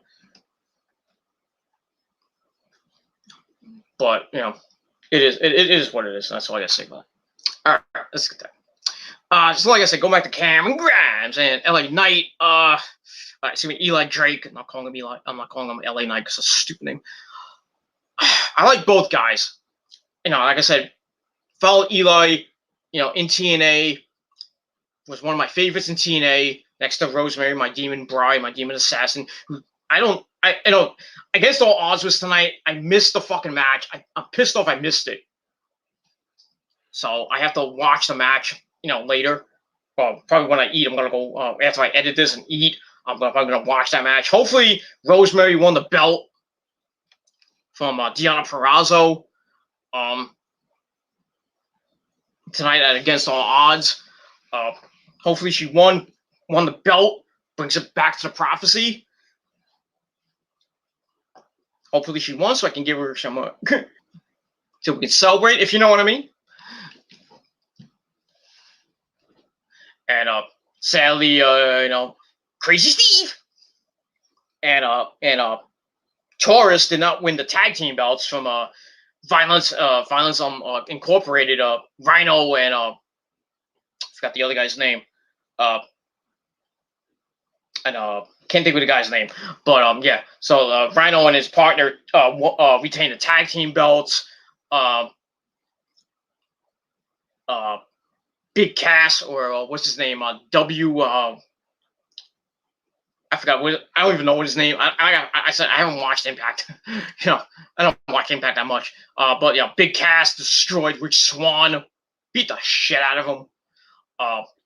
Gallows and Anderson had a street fight against Tommy Dreamer and Sami Callihan, of all people. I think they won that match. I'm not sure. I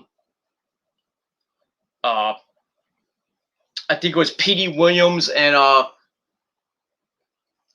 going for the X Division title. I don't think he won that match, but I heard there was a Super Canadian Destroyer off the top rope. Holy shit! That match, yeah. Also, Kojima was facing off against Joe During of Violence, Violence Incorporated. Eric Young's group. I think Kojima won that match, I believe. Then, like I said, I don't know about what Rosemary did, what happened. I got to watch that match. And then the big one was Kenny and Moose for the Impact World title. And I think Kenny won. And I think he's losing a belt to Moose, of all people. I think Moose Moose is supposed to maybe going to NXT. So I'd like to see Moose and Killer Cross go at it if Killer Cross stays in NXT, which we don't know yet. He might be going to the main roster after tomorrow. Who knows? But we'll see. But like I said, I think Moose is gonna probably lost to Kenny. I think Kenny somehow retained with some chicanery, but it is what it is. Then he's gonna defend the belt against Sami Callihan, who gets the next shot. We're gonna get that at Slammiversary, which is, I believe, I don't know. I think where it's gonna be. I think it's supposed to be in St. Louis. I think they said it's gonna be in front of fans. That's great. So yeah. So it looks like they're gonna start the Kenny Omega, Sami Callihan feud this Thursday on Impact. So, yeah. And I think Kenny's gonna beat Sami Callihan. I don't know when he's gonna lose that belt and to who. I don't think it's gonna be Sami Callihan. If he does lose the belt, it's probably gonna be a Bound for Glory. To who? I don't know. I don't know who they're gonna build up after Slammiversary at this point. And that's that. And they go Zuzu. Well, you can't see it. I'll go this way.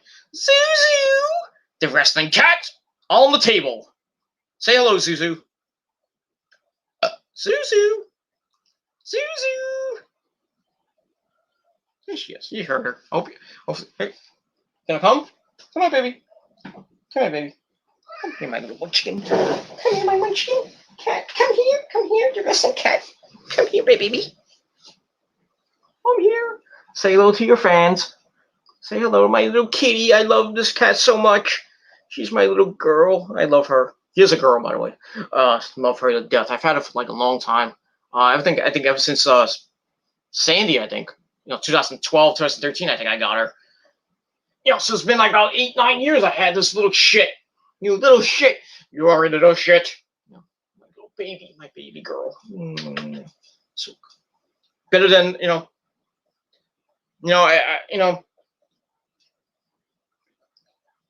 and the wrestling, WJ, he has his cat. He had the wrestling cat, Sally.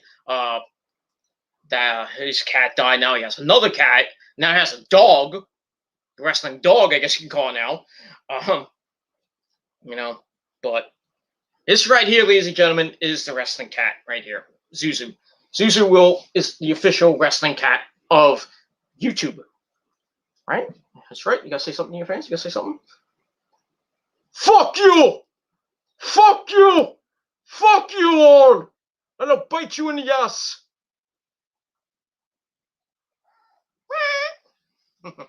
I love you. I love you. I'm gonna feed you in a minute, okay? I haven't fed the cat yet. Basically, I did a stream before, and it's 12:05, and I haven't even had dinner yet because I've been so fucked up. Yay! All right, so you want to finish the video with me, baby? You want to finish the video? Do you? Do you want to finish? What do you want to do? What do you want to do? What do you want to do, my baby? What do you want to do? You want to? Sorry about that. Mwah! Mwah! I'm playing with my pussy! Cat. I love you. Okay. I'll pick with you in a minute, okay? Alright. So, yeah. Love that cat. Love it. And if you don't like cats, well, that's your opinion. But that, my friends, is the reason I live. She understands me. She knows what I'm going through. If I'm having a bad day, comes up to me and nuzzles me, gives me headbutts. It's not like those headbutts, but it's like, I want to eat. She wants to eat a lot. She wants to eat like every 5 minutes. It's crazy. I think she's coming down with something. I think she's getting to the point where my last cat. We all remember Cookie, who another great great cat that Rosa got from her friend. That was basically my first. I was living first living here. I was alone, and I didn't really want pets. But Rosa decided, her friend was giving away a cat. I was like, okay, we'll have a cat, whatever. It's better than a dog because the dog would just poop all around the house, and I got to take him out in the backyard and everything. But at least when you have a cat, all you got to get is cat food and litter. That's it. Don't come cheap either, but still. So I had Cookie first, and then my cousin and his wife, and they had Zuzu, and they had a declawed Zuzu because she was getting they had their first kid. Another one, my baby and my cousin. They didn't want the baby to get hurt. The cats, with Zuzu scratching her and everything. So they clawed her, and then they asked if we wanted Zuzu. I didn't mind it, but having two cats, more money coming out of my pocket because I got to feed both two cats and I got to get more food. I shared. I bought one can, split it down the middle, fed the cat. That's it. So yeah, got Zuzu maybe I think a year later, and they just had a ball. These two cats just had a ball. I think I still have the video that I used to have on my on the Killer Demons channel before all the videos got thrown up. I mean, my Killer Demons channel got hacked by a douchebag from England, the UK. I think you know who I'm talking about. Yeah, all those videos are gone, and one of those videos was that video. I called it what I call it, World Cat Wrestling. I forgot what I called it. Basically, I made it up. I was gonna have, I was gonna do videos of basically what Aaron Rift used to do with his cats. I think he still does it on YouTube. I don't know if it's I don't know. I got to talk to Aaron Rift about that. And Aaron, I know you're not if you do watch it, Aaron Rift was around the New York, New Jersey area. He was in Pittsburgh, and then he was in Philly, which is like 4 or 5 hours away from me. And then I see him. He's in New York City, and I saw his Instagram. So I went on his Instagram. I was like, dude, why don't you call me up? Could have done a thing for Instagram. Could have done a thing for No DQ. His channel for No DQ. I could have done my predictions with Aaron Rift today if I wanted to. But just think. Him and his lovely wife. What's his wife's name? Caitlin or Katie, whatever her name is. But congratulations to them. They're gonna get married. I don't know when they're getting married. I know they're engaged, but I don't know when that wedding. I think the wedding is next year. Damn, a lot of weddings next year. My cousin is getting married in a couple weeks, and I have to go to that. And you know how I hate weddings, but it is what it is. I'm probably just gonna go for a couple of hours and leave. Go to cocktail hour, grab a little food, and then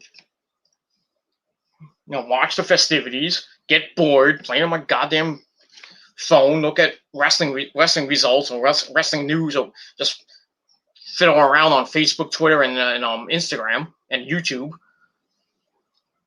and just get bored and not do anything. Maybe I'll dance here and there with Rose. Here Rose is like, I want to dance. It's like, I'm not dancing to some Justin Bieber shit. Put on some reggae or reggaeton or some good music, like something I can actually dance to. Maybe I'll get up and dance. And like some Michael Jackson, or some like Biggie, Biggie Smalls, like if Hypnotize comes on, or any Biggie song, basically. maybe a Tupac song.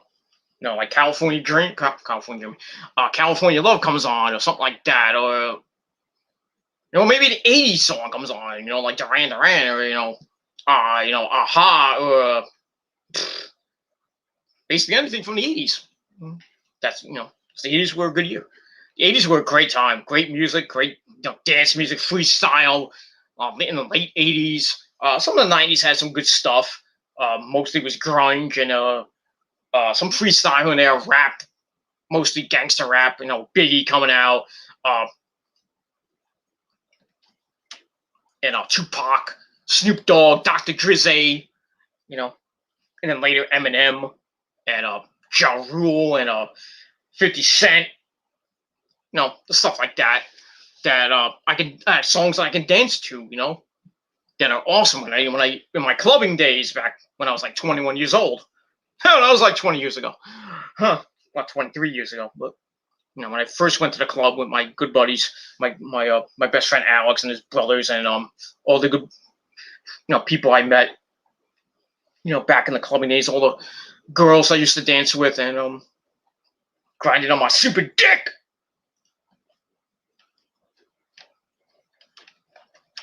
Now I don't. I know my clubbing days are over. The only time I would go to a nightclub is if I go to Atlantic City with the missus. We go to Boogie.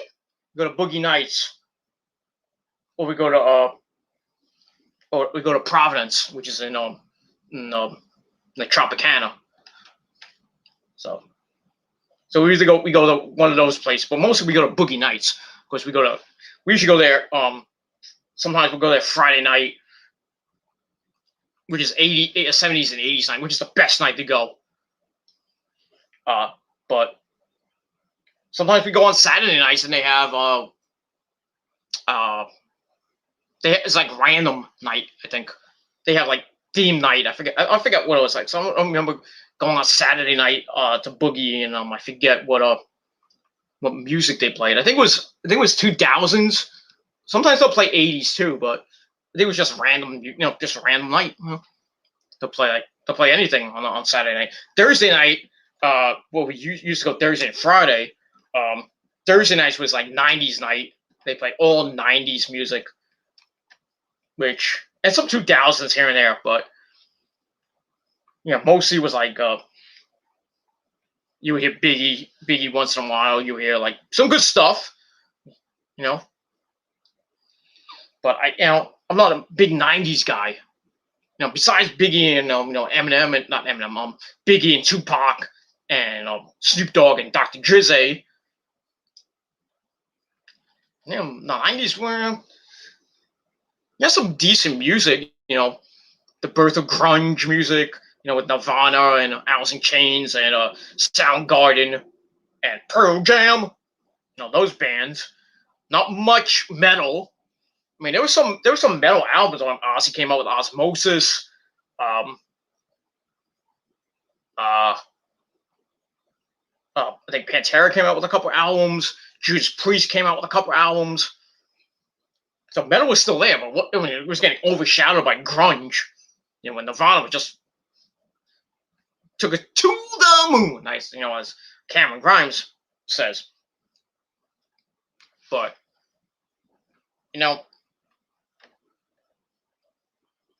we wasn't a big fan of the '90s music. 2000s, you had NSYNC, the NSYNC's coming out, the Backstreet Boys coming out, different boy bands just up the wazoo, 98 Degrees, up the wazoo, playing up the wazoo, mostly NSYNC and Backstreet Boys, Britney Spears, Christina Aguilera, Pink, among others, the teeny bopper people coming up. The birth of that idiot Justin Bieber. Pop was so big in the 2000s, and it was always on the charts. And then the new, you didn't get that much rock and roll, and then the new, new metal started coming out like the late '90s, like Slipknot. It came out. Creed coming out. Everybody loves Creed. Nickelback came out. And we all know we love Nickelback. Don't we all? I do. Sue me. Sue me. I love Nickelback. I love Creed. Sue me. Sue me in the head. You like Nickelback. You like Creed. You suck. Your music taste sucks. Well, you like Justin Bieber. Your taste in music sucks. My taste in music is the best. Okay? So, like, the 90s came out with the new metal, like Linkin Park. You know, God bless Chester Bennington. Linkin Park came out. Limp Bizkit, you know, that dick, Fred Durst, you know. Limp Bizkit still sucks dick. But they still do. Let's be honest, they still do. Black Label Society came out in the early, late 90s. You know, the movie Rockstar came out. It wasn't that great, but, you know, still. You know, Motorhead was still going around with, let me walk my face, got the ace of spades, walk my face. You know, so many great new metal bands started coming out. And then the new age, the new wave of you know, the new wave of British heavy metal came out. Lamb of God started coming out in the early 2000s. Disturbed, great band. Who else? And then later on, you know, especially in 2005, 2006, In This Moment debuted in 2005, early 2006. You know, awesome stuff. Hatebreed, Doth. Well, I don't even know if they're around anymore. Just amazing bands. POD, System of a Down. It's good shit. That's great shit. You know, music nowadays, you know, especially in 2000, the early 2020s now, you know, 2000 last year and this year, you know, with no concerts last year, which except for the first couple months of 2020, you know, when they had fans before this fucking virus hit and they took down every fucking concert, and now concerts are starting coming back now. Fozzy's been on tour, you know, during the pandemic. Foo Fighters are coming to Madison Square Garden with 100% capacity pretty soon. Yeah, festivals are coming out. Florida and I think Aftershock and some other festivals are happening this summer, which is awesome. You know, like I said, different bands started coming out of the woodwork, and like, I never heard of these bands. I'm like, you know, I would go to like a concert, like an In This Moment concert, and I hear, you know, Motionless in White. I mean, the first time I saw Motionless in White was 2010. I love Motionless in White. You know, I just saw their show on their I think it was their webpage or was on their, hold on. Like, Alex, I don't know, because the stupid cat got, you know, cat shedding on my fucking shirt and everything. You know. Sorry for that. Yeah, I saw the Motionless in White concert at I think it was the Penitentiary or something like that. That was awesome. Korn did a virtual stream. That was great. They're coming out with a new album coming out soon.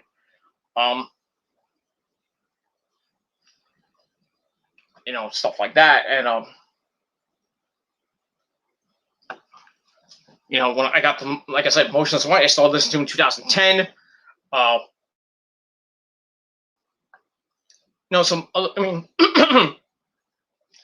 mean, sorry, some other great bands. You know, I seen, you know, in the last 5 to 10 years, Clutch and Seven Dust. I love Seven Dust. Sadly, they're not coming around here anymore again this year, which sucks. No, like I said, Black Label Society, Seven Dust, Avatar. I'm starting to get into now. New Year's Day. You know, my sweetheart Ash Costello. I started getting into them about a year or two ago. A couple years ago, I started getting into them. I didn't know what they were. I know I saw Angel Eyes. I was like, this song sucks.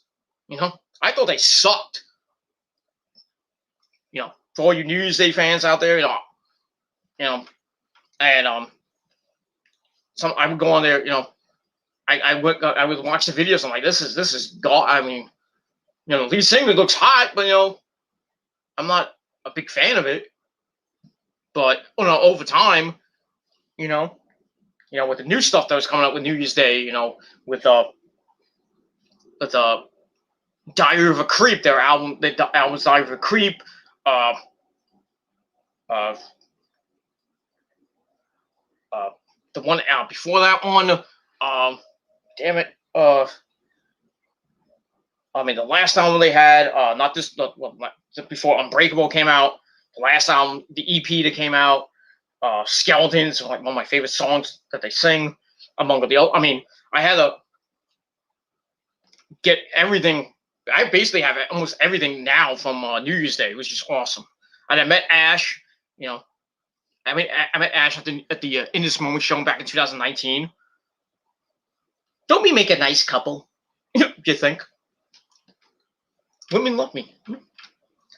I'm a fucking star. It is what it is. Women love me, especially Maria. Maria Bring loves me. I mean, she's a doll.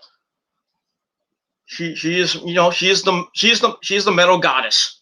She is our mama. She's Mother Maria, whatever you want to call her. And that's that. And you, sir, you fake ass prick, you can go to hell. Because I know who you are. So go fuck yourself. Go fuck yourself. Bye-bye! I know who you are. You little fat fuck. Keep making those fake accounts. It's trying to start shit with other people. Go fuck yourself. That's all I gotta say. That's all I gotta say about that. Yeah, I know who you are. Go fuck yourself. Trying to go on my friends' videos, on Chase video and my good buddy Fan of YouTube's video, It is what it is. Stay away from my friends. That's all I gotta say about that. Go fuck yourself. No life, no job, fucker. Suck my dick, motherfucker. We'll come to Jersey and get your face broken in 5 places. Or just drop you with a Gilmore cutter in the middle of the street. So fuck you. All right, that's all I gotta say about that. Fuck you, and that's all I gotta say about it. Keep making those sock accounts, stalking me and my friends. Go fuck yourself, all right? Get a job, get some pussy, all right? And if you don't like me without a shirt on, fuck you! So I look way better looking than you. Go ask your mom and go ask your girlfriend, if you have one. Or go ask your sister, as long as she's of age. If she's 18 and over, she'll get the D. Okay? That's all I gotta say about that. Because I don't swing with anybody younger than 18. Okay? That's all I gotta say about that. I gotta know my allergies are acting up, so that's why I'm rubbing my nose a lot. Stupid. I shouldn't have played with the fucking cat. Because now all the fucking hairs on my fucking nose and everything. So, yeah. That's all I gotta say. So, yeah. Go fuck yourself. Suck my dick. And suck all my friends' dicks, too. Okay? And by the way, when is Chase starting drama? When has Chase ever said anything? Okay? I think you're jealous of Chase. You're jealous of me, jealous of Fan of YouTube, and all my other friends on this wonderful website and on social media. It's true. It's true. That's all I gotta say. You're just jealous fucking fucktards.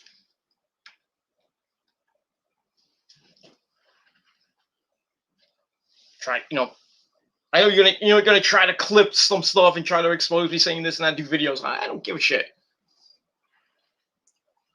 I don't give a shit. We don't give a shit. Okay? We don't. That's it. I don't give a shit. I really don't care. Not gonna phase me because my life is better than your life. Chase's life is better than your life, and Fan of YouTube's life is better than yours, and anybody else that's, you know, all the people in the prophecy, all my friends, you know, way better than you. Have no life, make 6 million fucking fake accounts. Go fuck yourself. Get a life, man. Stop living at home with your mama's basement. With your, you know, living with your dad, you know, all that shit. Go fuck yourself. Jealous fucks, man. Trying to start drama with us. Fuck you, man. We don't need that shit. Especially me, Chase, and fan of YouTube specifically, and Double Z, my good buddy Zach. You know, we don't need that shit. You know, others like my good buddy WJ, and Scott, my good friend Scott Casey Gale. All the people that made fun of him, for his condition, if you will. Making fun of him and bashing him because he joined the wrestling juggernauts channel. Now bashing him on his NWS channel for his reviews and shit. Fuck you, man. Fuck you, making fun of mental illness and shit. You know who you are, Steve. But making fun of people that have fucking mental issues like myself, and Scott. And WJ came out and said he has depression and shit. I don't know if it's true or not, but that's just him. But yeah, you people, making fun of the mentally disabled is just fucked up, man. Especially with Scott. I want to beat the living shit out of every fucking person that bashed Scott. I want to beat the shit out of him. Because that's not right, man. Scott doesn't deserve that. It's a good kid. Scott Casey Gale is, like me, the most underrated man on this, underrated people on this fucking website. This wonderful website. Print that. Me and Scott Casey Gale, most underrated people on this fucking website. It's true. It's goddamn true. And if you don't like it, well, fuck you. My rants are fucking legendary. My videos are fucking legendary if you don't even like it. I don't care how many views I get, how many likes and dislikes I get. I don't really care.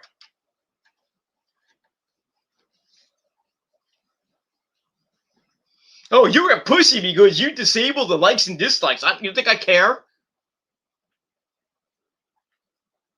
I don't care. You're just a bunch of fucking jealous fucks, man.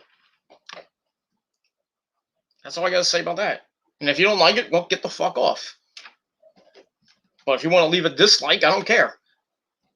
You don't leave a fucking comment, you're just gonna get your comment go bye-bye. I don't need that shit. Oh, but you're a pussy. You can't handle criticism. Fuck you. My show, my channel. I can do whatever the fuck I want. You're gonna do something, come at me, right? Or as us great Italians say, come at me, bro. But nobody's gonna come at me, so fuck you. Nobody's gonna come at Scott. Nobody's gonna come at WJ or Chase or Dark Horse. My good buddy Dark Horse. Even though me and him had problems back in the day, but no, now we're on good speaking terms. Blah blah blah. No, nobody's gonna come at Dark Horse. Nobody's gonna come at Chase because Chase will break somebody's face wide open. Same thing with me. Same thing with fan of YouTube and Double Z. It is what it is.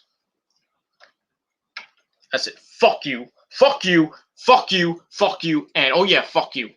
Kiss my ass. And kiss all our asses and suck our dicks, okay? That's all I gotta say. Alright, enough about that bullshit. Because I know got one person watching. It's not even me, but I know it's a fucking troll. But fuck him. That's all I gotta say about that. Alright. Let's finish this off. Right, 2 minutes. It's 12:30. I gotta eat. I'm hungry. And 2 hours in, I didn't think it was gonna last that long, but I don't care. My show, I can go 5 fucking hours if I wanted to, but I don't want to. But because I want to eat something, go to bed, watch some late night TV, maybe watch some porn, some good old fashioned Asian porn. Yeah. And that's all I gotta say about that. Then your moms and girlfriends will be dreaming of me in their sleep. And that's all I gotta say about it. All right. let's finish this off. Before I went on a humongous tangent once again, we talked about the $1 million championship with ladder match with Eli Drake and Cameron Grimes to the moon. Match of the night. It's too tough. It's too tough to. I can't pick a winner here. I like both guys. Like I said, I like Eli Drake ever since he was in TNA. Cameron Grimes or Trevor Lee or many other teams he's had. Basically, Trevor Lee. When he was in PWG, he was in TNA. He was just a pretty great guy. In TNA, he won the X Division title. PWG, he has won titles. Just a great guy. Takes amazing sick bumps at times, but it's crazy. He doesn't die from them. Now he's at Cameron Grimes. He started off a little bit slow, but now with this new Matt Hardy, Big Money Matt Hardy gimmick, it's working fine for him. He's a fucking amazing guy. The fans love him now. I mean, they love Eli too. I mean, they're going, stuff like that. But they love Cameron. Cameron's getting lots of love now. He's like a new gimmick, just great. It's just too tough to call right now. But I have to make a choice. I hate doing this to you, Eli. My boy and everything. Dummy! Yeah, like these fucking trolls on the fucking social media. Fuck them. All a bunch of dummies. Retards. Yeah. But it is what it is. I'm going with Cameron. I gotta go with Cameron. I have to. I think Cameron's gonna win the $1 million belt. I think Ted DiBiase's gonna be his manager, or I don't know what's gonna happen with Ted DiBiase after this. I think he'll be there tomorrow, and then award the winner of the match. They'll put the belt on him and stuff, and he'll raise his hand and shit like that. Maybe be his manager. I don't know. I mean, continue the $1 million legacy, as he says. So I think they're gonna give it to Cameron, but they're gonna make Eli look strong. I think Eli, he'll still be a good big star in NXT. I think he'll get the NXT North American title. Not anytime soon, but I would think by maybe next year we'll probably see Eli Drake with the North American title, not the NXT title. I don't think, but I think he'll get that North American title.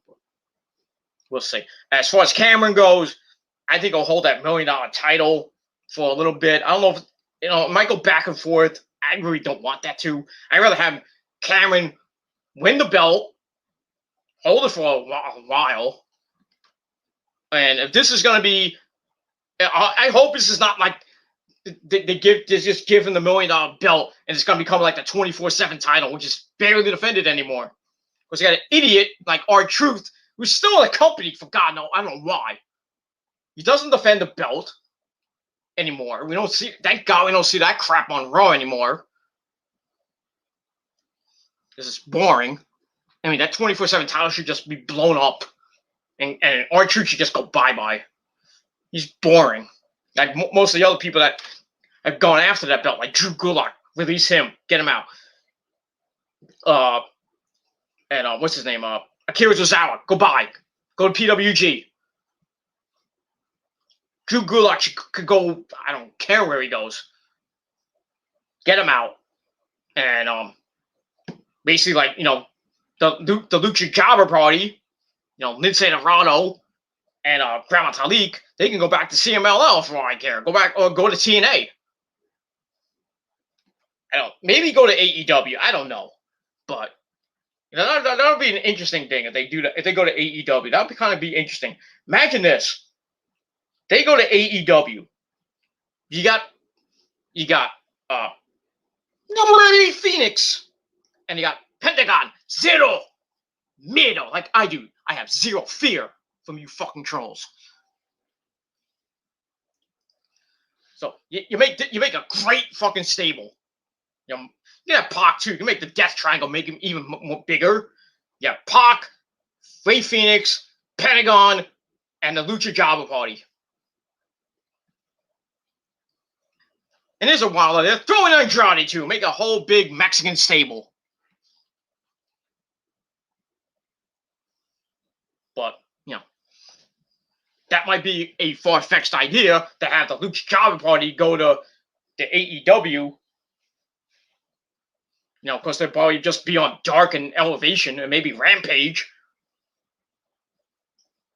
So I doubt they'll go there. I'd rather have them go back to Mexico or go to TNA. It is what it is, but we'll see as far as that goes. But yeah, I just hope the $1 million title gets defended a lot. It doesn't get put off to the back burner like all the other titles in the WWE, especially on Raw and SmackDown, like the Raw Tag Team titles or the SmackDown Tag Team titles, or the North American, the Intercontinental Belt.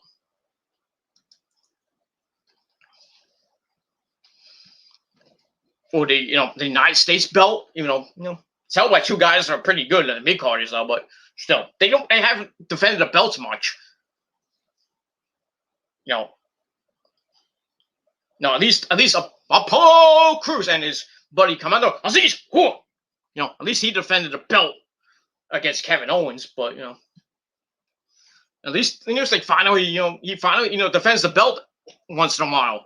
Sheamus hasn't defended a belt since he's got the goddamn belt since WrestleMania, I think. I don't think he defended it on at a WrestleMania Backlash. I don't think he defended it. He didn't defend it on Raw. He hasn't defended it on Raw. And now he's in a stupid thing with Humberto Carrillo and a guy that should be released, Ricochet. And they're probably gonna have a triple threat match for the United States title coming up soon. That's the only feud. That's what Sheamus is doing now. Fighting two jabronis from catering. Why? When he could be fighting guys like Matt Riddle or somebody like that. But there's no contenders for him. So. It is what it is. Like I said, I just hope that the $1 million title doesn't become a prop. Like the 24/7 title. We'll never see it again. We'll just see Cameron Grimes come out. Oh, he has the belt. What the hell is this? Not going to defend it. He'll just come out, just because he's a $1 million champion. Let him defend the belt. Okay? Like, every title in the WWE hardly gets defended except for the main titles. The Universal title and the WWE title. That's it. Every other belt hardly defended. Besides the women's titles. The SmackDown and Raw, the SmackDown Women's title and the Raw Women's title, that gets defended once in a while, all the time mostly. Tag team division, both men's and women's, garbage. It is fucking garbage, ladies and gentlemen.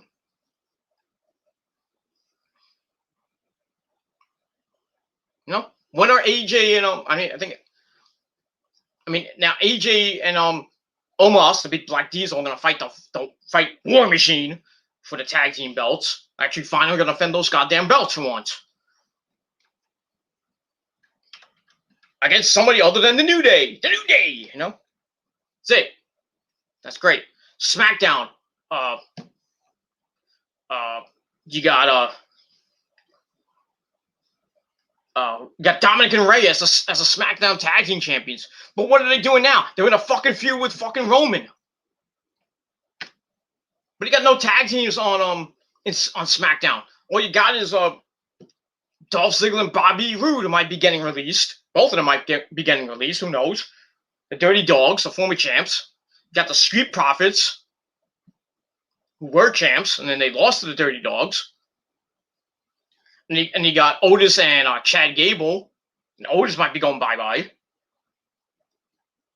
So, when is Ray and Dominic, probably after they get their butts destroyed again at Hell in a Cell by Roman, they'll probably be, the next time they defend them, probably either at Money in the Bank, or God forbid on a SmackDown, or they might just not even defend until SummerSlam. Because they want SummerSlam to be WrestleMania-like. So, every title will be on the line. Even the women's tag team belts don't get defended. Because there's no tag teams. There's no women's tag teams. All this is Natalia and Tamina as the champs. They just gave them the goddamn belts. We're gonna see 6 million more matches with Natalia and Shayna. They're not really a tag team right now. Shayna's getting buried every goddamn week. Now she's in a thing with Alexa Bliss over a fucking doll.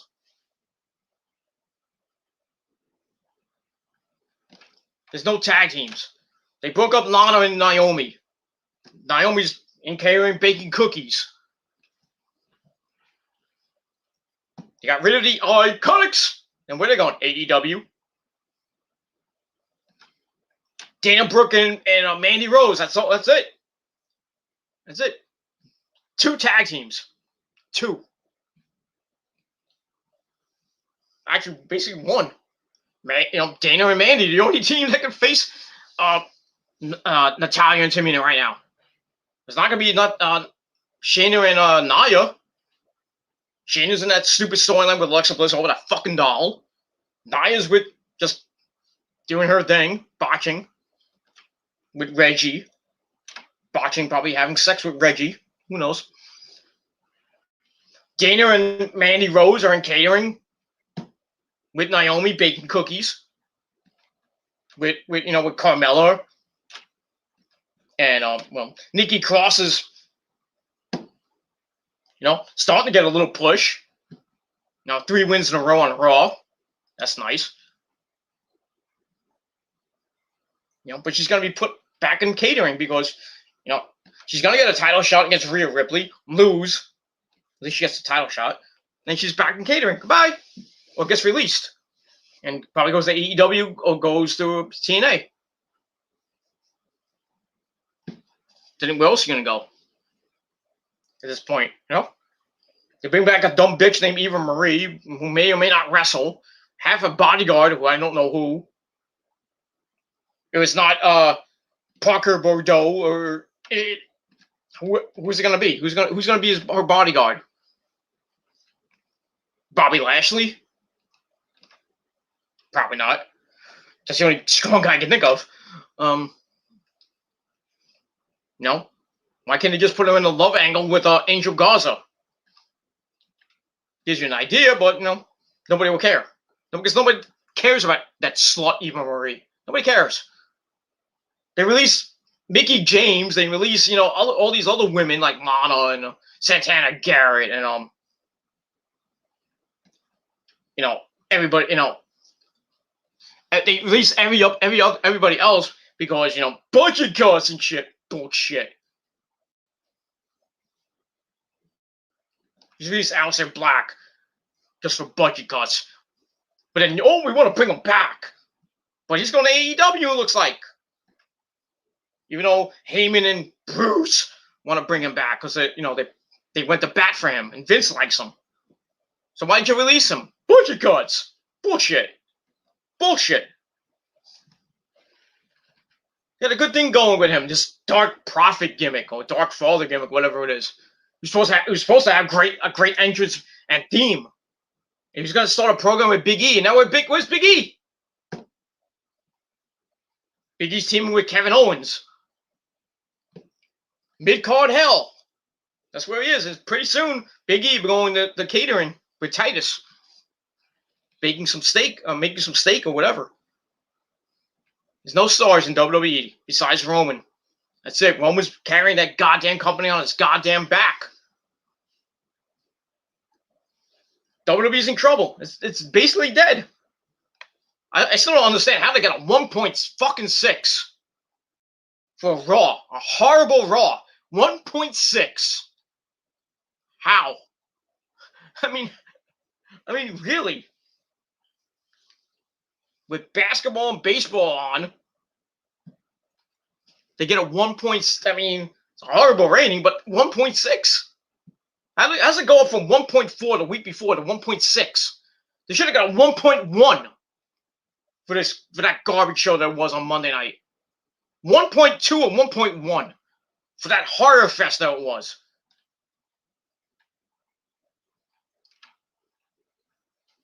And like I said, I don't even know what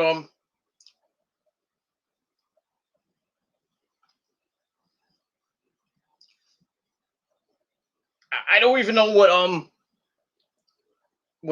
the ratings were for hold on, I'm gonna look it up on my trusty phone. I don't even know what the ratings for NXT were, or for AEW, and uh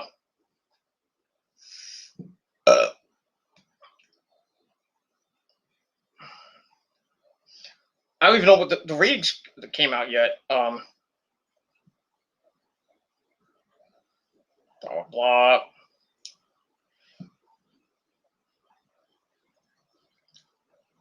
Like I said with Big E, they have nothing for him after House of Black left. Why did they release him? You had a good thing going with it. I was actually interested in Big E versus House of Black. It's new, it's fresh. What happens? Fuck it up.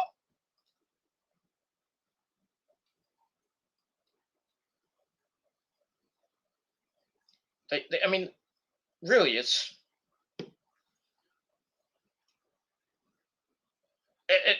they fuck everything up. WWE, they fucked it up. I don't. Hold on, I'm trying to look up, see this. I can get the the uh,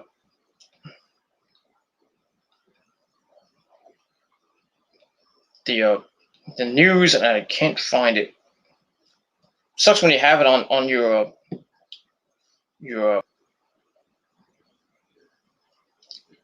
your phone, and sometimes you can't get get get get get the results and everything. Um, Although it like basically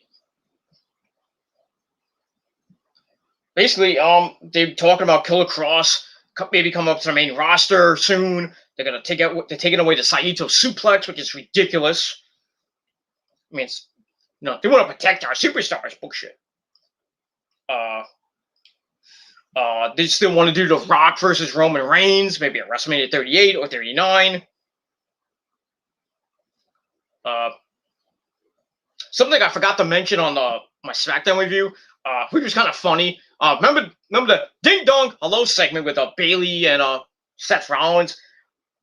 WWE did a big botch, and now they put the graphic. It was supposed to be Bailey's name, and they put WWE Champion Brock Lesnar, in there.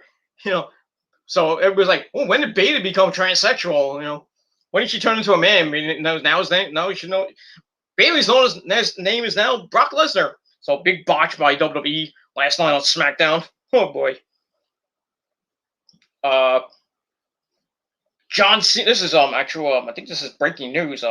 John Cena versus Roman Reigns likely to sell out WWE SummerSlam according to ex WWE personality.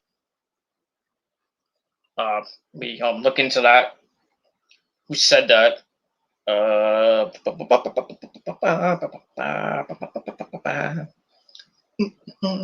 Actually, Zeb Coulter said it on Smack Talk. I didn't even know he was on Smack Talk. I haven't heard from Zeb Coulter in a while.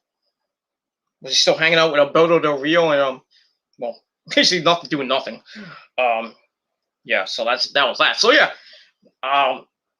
looks like we're gonna get John Cena and Roman Reigns for the Universal title at SummerSlam. That's your main event right there, and it's gonna suck. But yeah, they sell up SummerSlam because fans want to go see this match. But it is what it is. Edge is going to be a babyface at SummerSlam in a match. Guess who? Maybe Bobby Lashley. I don't know. Or I don't know if he's going to stay on Raw. If he's going to go to SmackDown. Maybe he can't face Roman, so he can't go to SmackDown. So I'm thinking it's going to be Bobby Lashley and Edge, which could be okay. But there's a rumor that Brock Lesnar was going to be at SummerSlam to face Bobby Lashley for the WWE title. But now rumors are saying that Brock might not even be at SummerSlam. They're saying it was going to be at Hell in a Cell. Probably not going to happen. Who knows? There's a video of Seth Rollins buying lemonade from a little girl that was selling lemonade. So that was kind of cool. So Seth Rollins being a good old boy. Molly Holly's now a WWE producer. Interesting. Some interesting news. I'll get, I forgot, I forgot to do the main event for Takeover, and I'll do that in a minute. WWE is going back to Saudi Arabia, so probably be, if they do go back to Saudi Arabia, probably be around maybe before Survivor Series. Maybe we'll get the return of Crown Jewel. It's the third year. I think the third time they had it, the third anniversary or whatever it is.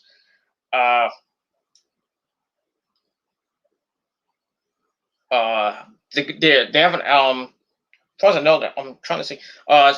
From Ringside News, seems that the WWE, the massive Saudi Arabia deal, they're getting closer to nailing down a date. Not sure which city the event will take place in, but the Entertainment Authority in Saudi Arabia has picked a month for the next show. So get that. Wrestling company, blah, blah, blah. They tweeted out to confirm WWE's return to Saudi Arabia. Also stated that they have landed on November as the month. So, like I said, we'll probably get Crown Jewel coming back in November, because I think that was when Crown Jewel was for the last from I think 2019 and 2018 and 19. So I think this would be the third one if they do Crown Jewel again. But we'll see. November. Yeah. So that's that. So Crown Jewel might be coming back in November when WWE goes to Saudi Arabia. So whoop-de-damn-do. The Impact Wrestling Against All Odds main event with Kenny Omega and Moose was filmed over a week ago. So yeah, that's mostly Against All Odds. I think I don't think it was live. I think most of the matches were already taped. I mean, especially Kenny and Moose, which, as they say, it was over a week ago. So Kenny, we didn't see Kenny with the Impact belt, because he came out with the AEW belt. So I would assume that Moose didn't win the belt, but I think Kenny retained tonight. But it is what it is. So yeah, I got that. All right, here's the SmackDown viewership. Okay. Blah blah blah. Then the Ding Dong Hello episode shit. All right, so Spoiler TV, according to Ringside News, Spoiler TV reports that last night's SmackDown drew an average of 1.853 million views on the overnight ratings. Nothing on the demo yet, but slightly up from last week, which last week drew a 1.8. So yeah, it went up. Went up 0.53.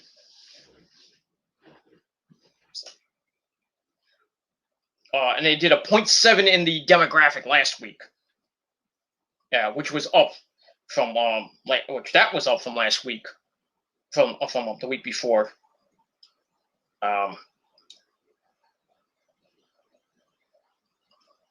Yeah, that's that. Yeah. So yeah, SmackDown did a 1.85. You want to round that up to maybe a 1.9, but basically 1.8. So Raw did a 1.6. SmackDown doing a 1.8. Oh boy, that's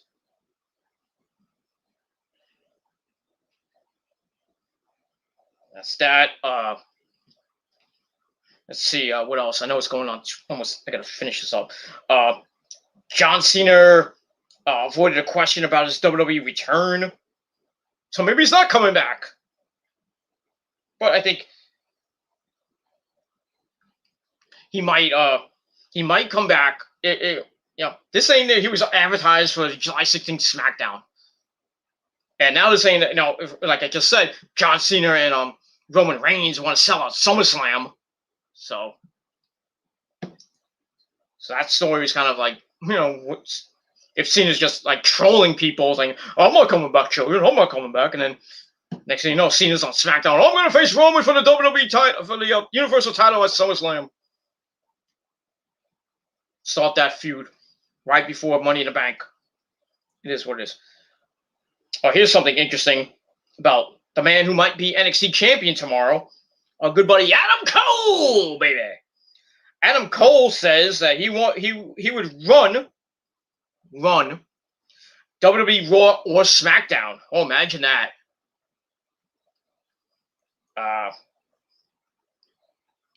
Rumors about main roster calls are also present.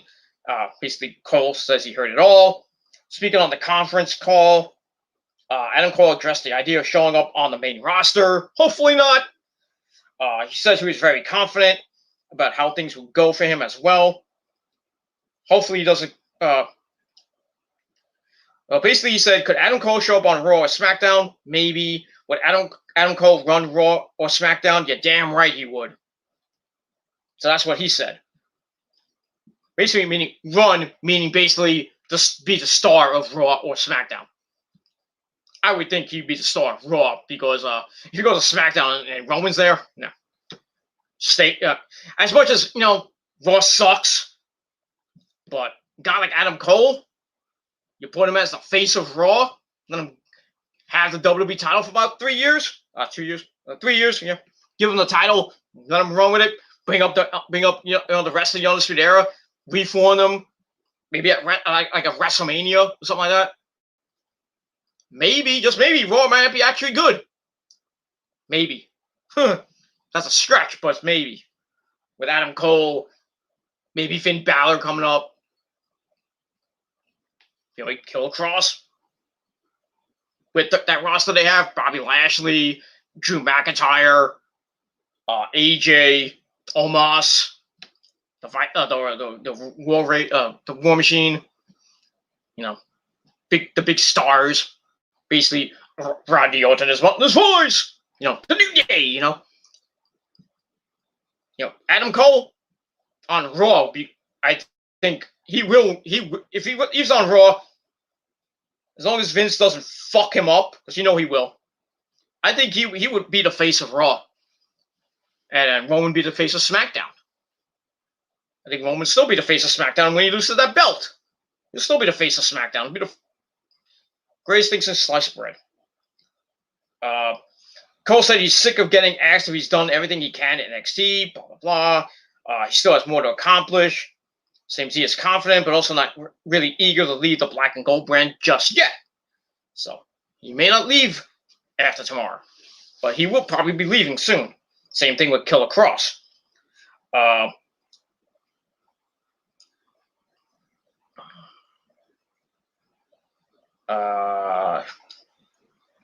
His size right now might not equate to a main event level guy in Vince's eyes, because Vince loves the big man. You know how he is. Blah, blah, blah. Yeah. So, what do you guys think? Let me know in the comments. What do you think about Adam Cole maybe running Raw? Not as a GM. I'm like being the face of Monday Night Raw. It is what it is. Johnny Gargano says he will win the NXT title for the people who don't believe in him. He's held it before, and he lost to, what did he lose to? I think it was Aleister Black, or was it on, I think it was Aleister Black. So I don't remember if it was on, I don't think it was on Karate. So I think Aleister Black won one from Gargano, and I think Andrade beat him for it. I forget. Miz and Marisa are filming MTV Cribs. Ooh, MTV Cribs is coming back? Oh, boy. Not the same before, because MTV sucks. Besides Jersey Shore Family Vacation. That's the only thing I watch on MTV. Because MTV has become reality television, not music television anymore. No more music videos. No more.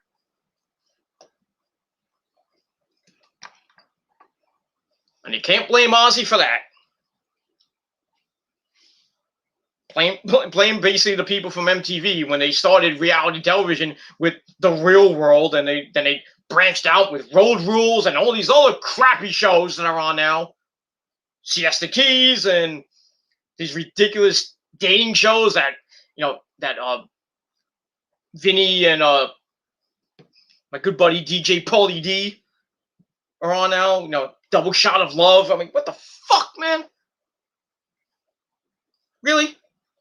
That's what MTV has become now? Crap. You know, the big boom with, you know, Ozzy, the Osbournes TV show, basically 5 seasons, four, I think 4 seasons that they're on MTV. 4 or 5 seasons. Even though the first, they only had 3 DVDs. First season, second season, and that half season, that was 3 DVDs. They didn't even do season 3, 4, 5. Why didn't they come out? Sharon, shut up! I love you, Sharon, but come on. I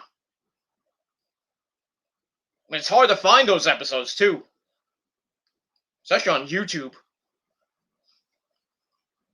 You know, and then Jersey Shore came out. And then Florida Bama Shore, whatever the fuck that show is, the ripoff show that's in Florida. And then these other ridiculous fucking shows come on. VH1 gets rid of the music, gets rid of that crap. The only good thing that happened with VH1 when they started reality television was Bret Michaels and Shot of Love. You know, whatever the name of the show was. Rock of Love, not Shot of Love. Rock of Love. Tila Tequila had a show, which is horrible. Now Tila Tequila's become like I don't know what the hell she became. Hardly hear from her anymore. And I used to have Tila Tequila. I'm like, remember MySpace, Kenny? MySpace, Kenny? Are you kidding me? MySpace? Tila Tequila was on my top 8. Remember top 8 from MySpace? We had Thomas, your only friend. Tila Tequila was on my top 8 when she was like a big star with her music career and her porn career. Basically, her career, but it is what it is, and that's that. Yeah, and then you had Flavor Flav, and Flavor of Love. Those great. The first 2 seasons were great. The third one sucked. With that bitch New York and Pumpkin and all the weird names that they had, and basically Flavor Flav just banging every one of them. Flavor Flav! That was good TV back then, man. Especially on VH1. Sometimes it'll be on MTV once in a while. Flavor Flav had a show. Almost every fucking reality star had a show. A dating show. Bret Michaels had Rock of Love. That's that. And that's it. Rose is calling me. Give me a second. Yes. Can I call you right back? I'm doing a video. I'm almost done. I'm finishing it up now. I'll be right back. I'll call you in like 2 minutes. Yeah. Sorry about that. But yeah. Back in the day, we had some good TV. Good stuff. And we liked it. Flavor of Love, Bret Michaels show, and then coming out of Flavor of Love, you had that horrible show with New York. What was that damn show called? I don't even remember the name of the show. It sucked. That was horrible. It just got progressively worse. Reality TV is the worst, man. I'm sorry. I can't watch reality TV. The Bachelor's go bye-bye. The Bachelor's gone. The guy that made The Bachelor, I think he's in trouble now. That's why they canceled it. I don't know if it's still on the air, but I saw something like he was on Extra, and him and a black reporter got into a fight and stuff. Not a fist fight, basically a racial type of fight. And then I read like the captions, like former creator of The Bachelor. And boy, did that show suck. Still sucks. I mean, you got shows like Survivor, and I don't even know if Survivor's still on the air. Maybe on like a streaming service like Paramount or whatever. Like Beavis and Butthead on that channel. Yeah, we got Paramount. Butthead. So hold on, we was. But it is what it is. But Beavis and Butthead doing another movie. I can't wait for that. So I mean that's that. Uh, Big Brother's still on the air on CBS. The Amazing Race, which is an okay show. Big Brother's pretty decent show, not like it used to be. Survivor, not like it used to be. And then you got these certain, weird reality shows, that are out now. I can't watch. They're so horrible. I mean, the only reality show I now watch is basically Jersey Shore, because in Jersey, because I'm from Jersey. I'm Italian too. With Snooki and Paulie D and Vinny and Snooki. Like I said, Snooki, JWoww, and Dina, and that's slut Angelina. But it is what it is. No more Sammy Sweetheart. Ronnie is in Vegas. He's in trouble. All that domestic shit with his former girlfriend, wife, whatever it is, and now he's got a new chick. It is what it is. And you got Mike, the situation on the show is still now he's sober, 3 years sober now, great. Some good stuff. Basically, all the girls are, basically have babies now. JWoww has a couple kids. She's now engaged to be married. Dina's married. He just had another kid. Who else? Snooki is married with 3 kids to Gianni. We all remember Gianni from the Italian season when they went to Italy and all that stuff. Mike Situations is married to Lauren's. That's well. They just had a kid. So that's awesome. Paulie D, I think he's about to get married. I don't know. He wants to get married to his chick, but then I see him on Double Shot of Love with Vinny. I'm like, what are you doing? Why are you having a show, a fucking dating show when you have a chick? It makes no sense. Unless you want extra pussy, that's fine. I don't care. But but if you want to get married to her, why you go on a show? Go figure. Well, you want to engage, propose to her, which I think he did on the last episode. He was about to propose to her. I don't know if he did, but I had to watch that again. And Vinny just basically doing nothing. Angelina basically broke up with her, husband. They're on and off that slut Angelina, and the guy that she got married to on the they're fighting, and then they're on again, off again. I don't know. I don't give a shit about Angelina. Fuck her.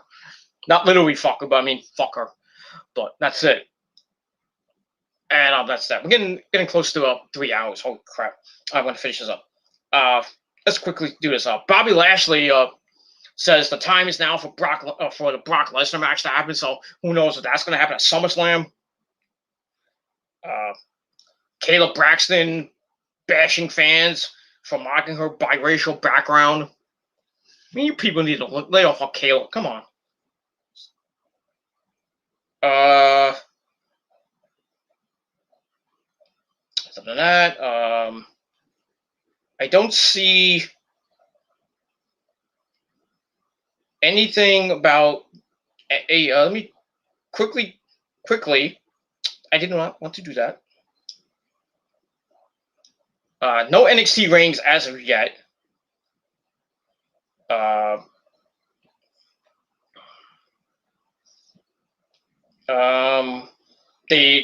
put -1 Brody Jr. on the AEW roster. Miro forgave Evil Uno after Dynamite. Yeah. Blah blah blah.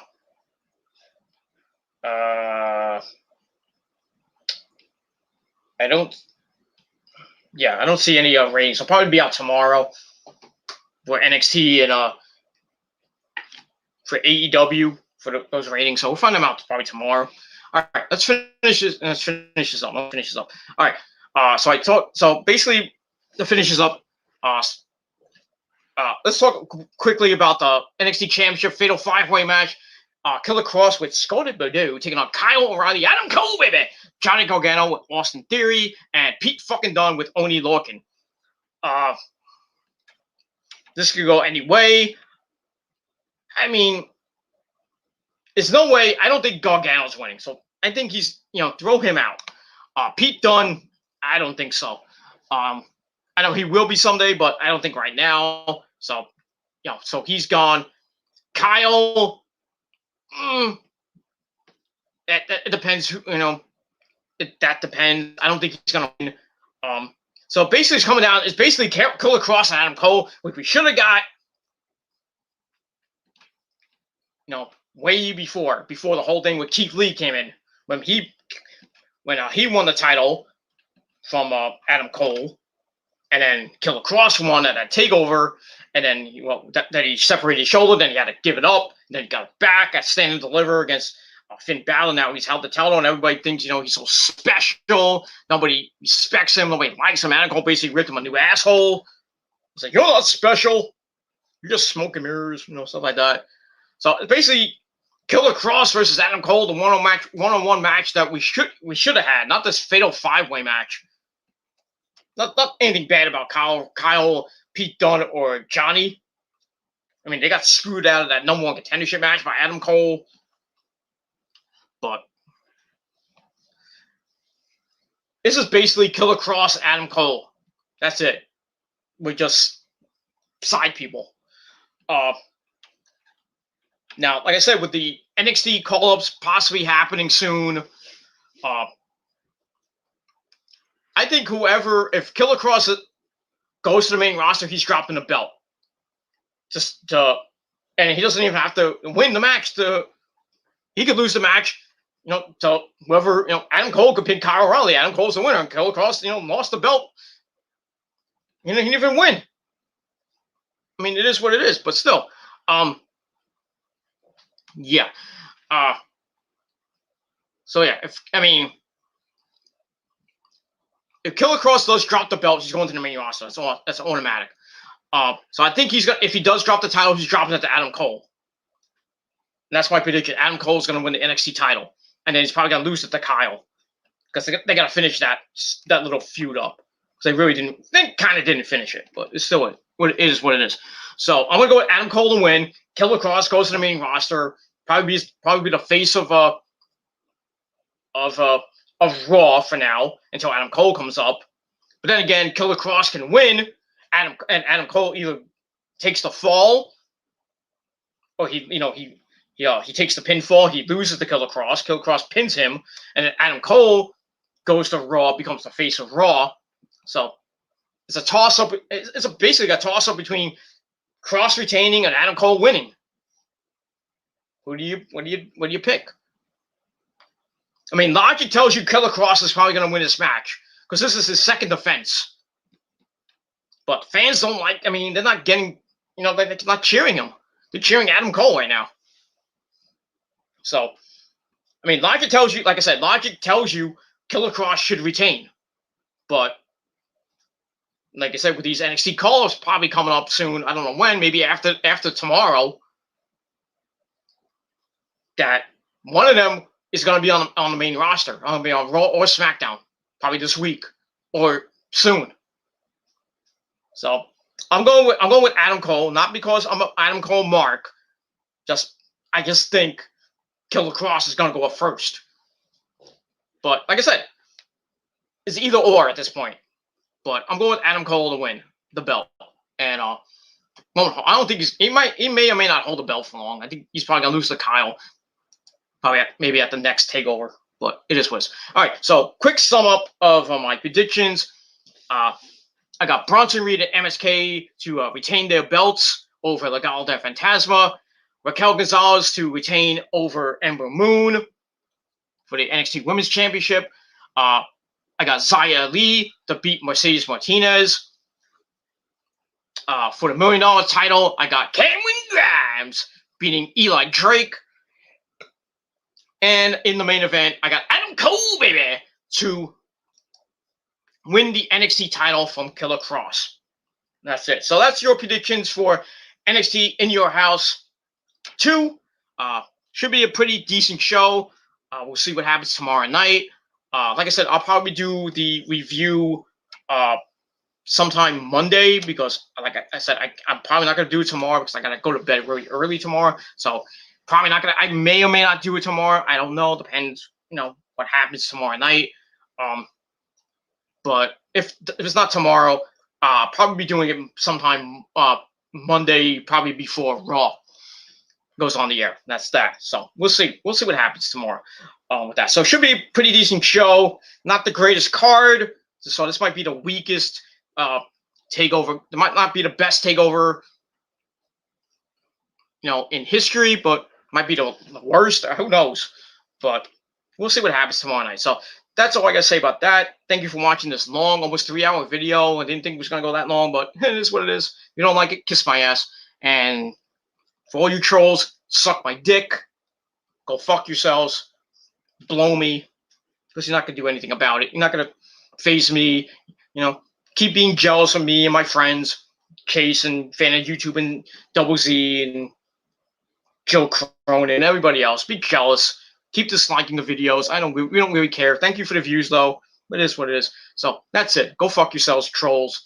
And for everybody else, all my supporters, all my great fans, wherever you may be, thank you for watching. Leave your predictions down below in the comments section. Don't forget to subscribe to my channels. Don't forget to hit that bell. Get notified when I do a video. And follow me on social media. Like I said, it's Facebook, Twitter, and Instagram.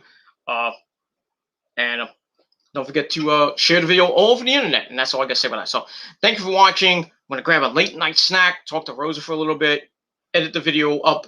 And probably that'd be it. I'm probably going to go to bed. It's 1:19 in the morning here in the Northeast. So I'll probably be up for another hour, maybe 2, maybe 3. Who knows? I'll probably be another hour or 2. Probably then go to bed. Then get up in the morning and get my stuff ready for tomorrow. And that's all I got to say about that. That's it. So thank you for watching, everybody. Don't forget to check out my SmackDown review. Link is in the description box. And that's it. So thank you for watching. I'm Peter Gilmore. Fuck you, trolls. Fuck you. Fuck you. Fuck you. Fuck you. And that's it. Thank you for watching. I'll see you probably tomorrow. And that's it. Thanks for watching. I'm out. Peace, bitches.